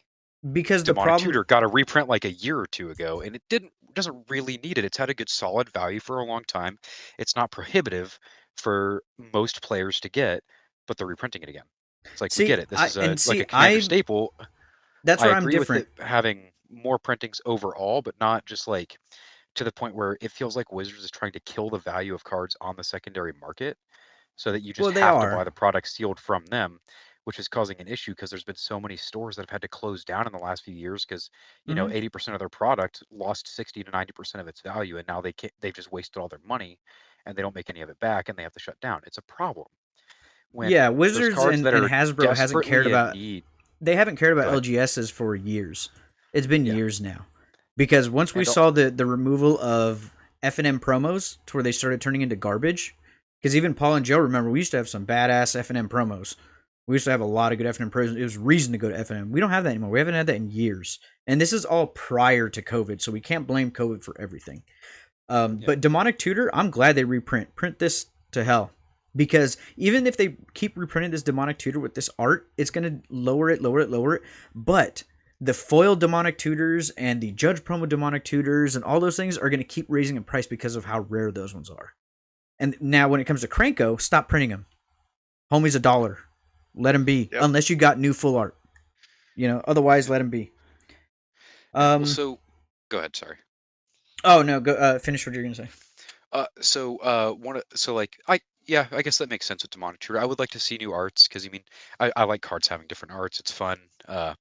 Like I picked up a newer printing of Necropotence just because I wanted the new art because I have an old art, but I wanted the new art. This Demonic Tutor full art is sexy. Absolutely. This thing is sexy. They had new arts with it when they reprinted it in the Mystical Archives. Why not do other things like that? Yeah. Newer like specialty arts that just look cool. They're not the most common thing ever, but Yeah, I love the Spellseeker as well. I don't like the Grand Abolisher art. The artist is amazing. That just artwork style doesn't appeal to me. That's all. I think it looks too much like a Terracotta Warrior to me. Which I like Terracotta like as a style, but I don't think it fits for Grand Abolisher per se. Yeah. But I think there's a lot of cards that deserve reprints that haven't got them, and some people don't like when I say this. There's this thing called the reserve list that yeah, is we'll very talk about that another prohibitive time. for newer players. That yeah. I just personally think this would have been the perfect set to reprint some of those. Yeah. Because it's not a standard set. It's only for X thing. And that doesn't really, then it would also like justify your price point. Yeah. even if you only print them as like an expedition type rarity in this Commander Master set, it would have been, I would have had that like drive to want to buy some more, at least some sealed product, as opposed to just I'll just buy the 4 singles that I want out of this. Yeah, exactly. I just need Wizards to stop overprinting the crap out of stuff because it is I don't want to say like I'm trying to tap into the secondary market, but it is devaluing the price point of a card. If a card is good, it's going to naturally be good. I Mm, don't need Wizards to add more copies of that card to the secondary market to make it worth my time. And at the end of the day, the price point of a collector booster box, or even just we'll just say a pack, right? Like yeah. just a regular pack of that, is not going to equal the secondary market value of the stuff I'm going to pull out of there. No. Yep. I think the last thing I'm gonna say is I'm glad we all have our own opinions on it, whether we disagree or agree. Because I disagree. Mhm. I'm glad they're overprinting as a par person. Maybe at some point I can get back into EDH and just have some fun with it, but it's not a priority. But I like the fact that they reprint everything and it drops the value because of what you just said. If I open a pack, the price point won't be so high because of how many reprints are in this, and that I might be able to open the same amount of value, if not more. And that's only if we get so many more reprints out of it, you know. But like I mentioned earlier with the Demonic Tutor, there are so many old variants that are sought after even more than these newer variants that those are always going to hold that price point. So I mean, those ones will always have that good value into it. But I Well, respect that you don't want that, and I respect that Joe doesn't want that. I personally do want it. I think it's great, and I think maybe I'm more leaning towards I want more of that for modern than I do well, for and I EDH. guess what I'm getting at is I like the idea of cards being accessible, more accessible, right? Hmm. So And that's how I'm looking at Cyclonic it. Rift, right? I want it to be more accessible. What I don't want is for them to print it again, make it more accessible, but more expensive for me to rip the pack. Right. Right. That's what I said. Like you shouldn't have to buy the pack and not get your value out of it Sure. because it's only in like 20 cards out of Yep. 300. Right. Exactly. And so I think you guys are both kind of saying the same thing, is where it's the gambler's fallacy. It feels like, well, I want to be able to Hmm. open the pack and open, good cards and stuff and for them to drive the price down. We're also saying, well, we want to be able to open the pack, get those good cards, but maybe cut down on the good cards or cut down on some of the crap and lower the price point. Balance Hmm. it out better to where Yeah. I'm getting what I'm wanting or I'm getting worth the pack price, but maybe I'm not getting the $80 card or something like that unless it's in the collector booster or something, right? And Yeah. at the same time, we got to find a happy medium in between because we all want what's best for the health of the format, best for the health of the, and part of that is the finance of the format. In At the end of the day, if you strike a balance, it's better than, like you were saying, Avila, printing the living shit out of every card that's worth anything, and then it's all dirt, and then Magic collapses. Or like Paul's saying, where we don't add enough in there to where you're charging X for the pack, and there's no way you can ever break even. Somewhere in Yeah. between is the answer. There's a gambler's fallacy. I think at Yep. the end of this, we've all made some good points on the finance of Magic, and we all made some good points on Commander. Play what you like to play, Yeah, and if bottom line, yeah, Yep. definitely yeah, play the formats you enjoy, play the cards you Yep. enjoy. right. We're here just to give our opinions and everything, and nothing is financial advice by any means, and we're not sponsored by anybody. This is just homies just chilling out and talking about Magic, what we all love, you know. So play Magic the way you 100%. want to. If you have any questions, we're open to anything you want to give, like comments or anything. That's always good. I think that no, like I mentioned to Paul in the last episode, no matter what happens with Magic, and this is the best part about this game, and this is the best part about the community, and this is the best part about the Magic players and the gathering itself, is if this card game dies, the card game doesn't die because we will keep Yep. playing it. People still have their cards. People still have printers. People will still make new cards. We'll make new sets. And eventually, somebody else will buy it up if it dies, if Hasbro runs it into the dirt because it's going to be so cheap. Oh yeah. Someone else is going to buy it up. Yeah. So Magic is eternal. Yep. Right. Bottom line is eternal. And Well, that at the is end of the not day, something you if can they say switch the servers about. off and close the printing presses, we're still going to be sitting here talking about it. Yeah, that's not something that can be said about very many, not necessarily just card games, but things in life in general. Right. Like, no matter what happens to it, we can still play. We can still enjoy it, you know? So Yep. just enjoy it the way you want to enjoy it, have fun with it and everything, and, just kind of go from there. So, Right. Oh, one more thing. I Mhm. will throw this in. If you want to cut it, feel free to. But at the one last statement I like to say is basic lands is one of the best ways to kind of set your deck apart. Other stuff like that. They really knocked out Commander Master's basic land set out of the park with the retro border F&M promo exclusive Oh yeah. basic lands. So You're that's talking one about of the these things ones they right do here? right. Yep, that's one of the things they do right. Mm. And I think that if Wizards of the Coast realize that this is the kind of stuff that a majority of players want, Mhm. they would really start better understanding their player base. Is this kind of stuff right here? You knocked it out of the park. Hell, reprint the what am I trying to say? The Guru lands. Reprint Guru lands. They're all basic lands at the end of the day. Yeah. Mm. Yeah, give Mm. me Guru art. But like that kind of Those are stuff, nice, yeah. that's a knock out of the park. Wizards does a great job. Maybe you can segment that in somewhere else in the before we end things. So No, just keep it right here. yeah, cool. But yeah, I think that was a good episode. Joe, appreciate you coming in. Fry, appreciate you coming in. Next episode, I don't know exactly what the topics are going to be, but I'll discuss it with Paul, and we'll figure out if we're going to have another guest or if it'll just be me and him, and kind of go from there. So yeah,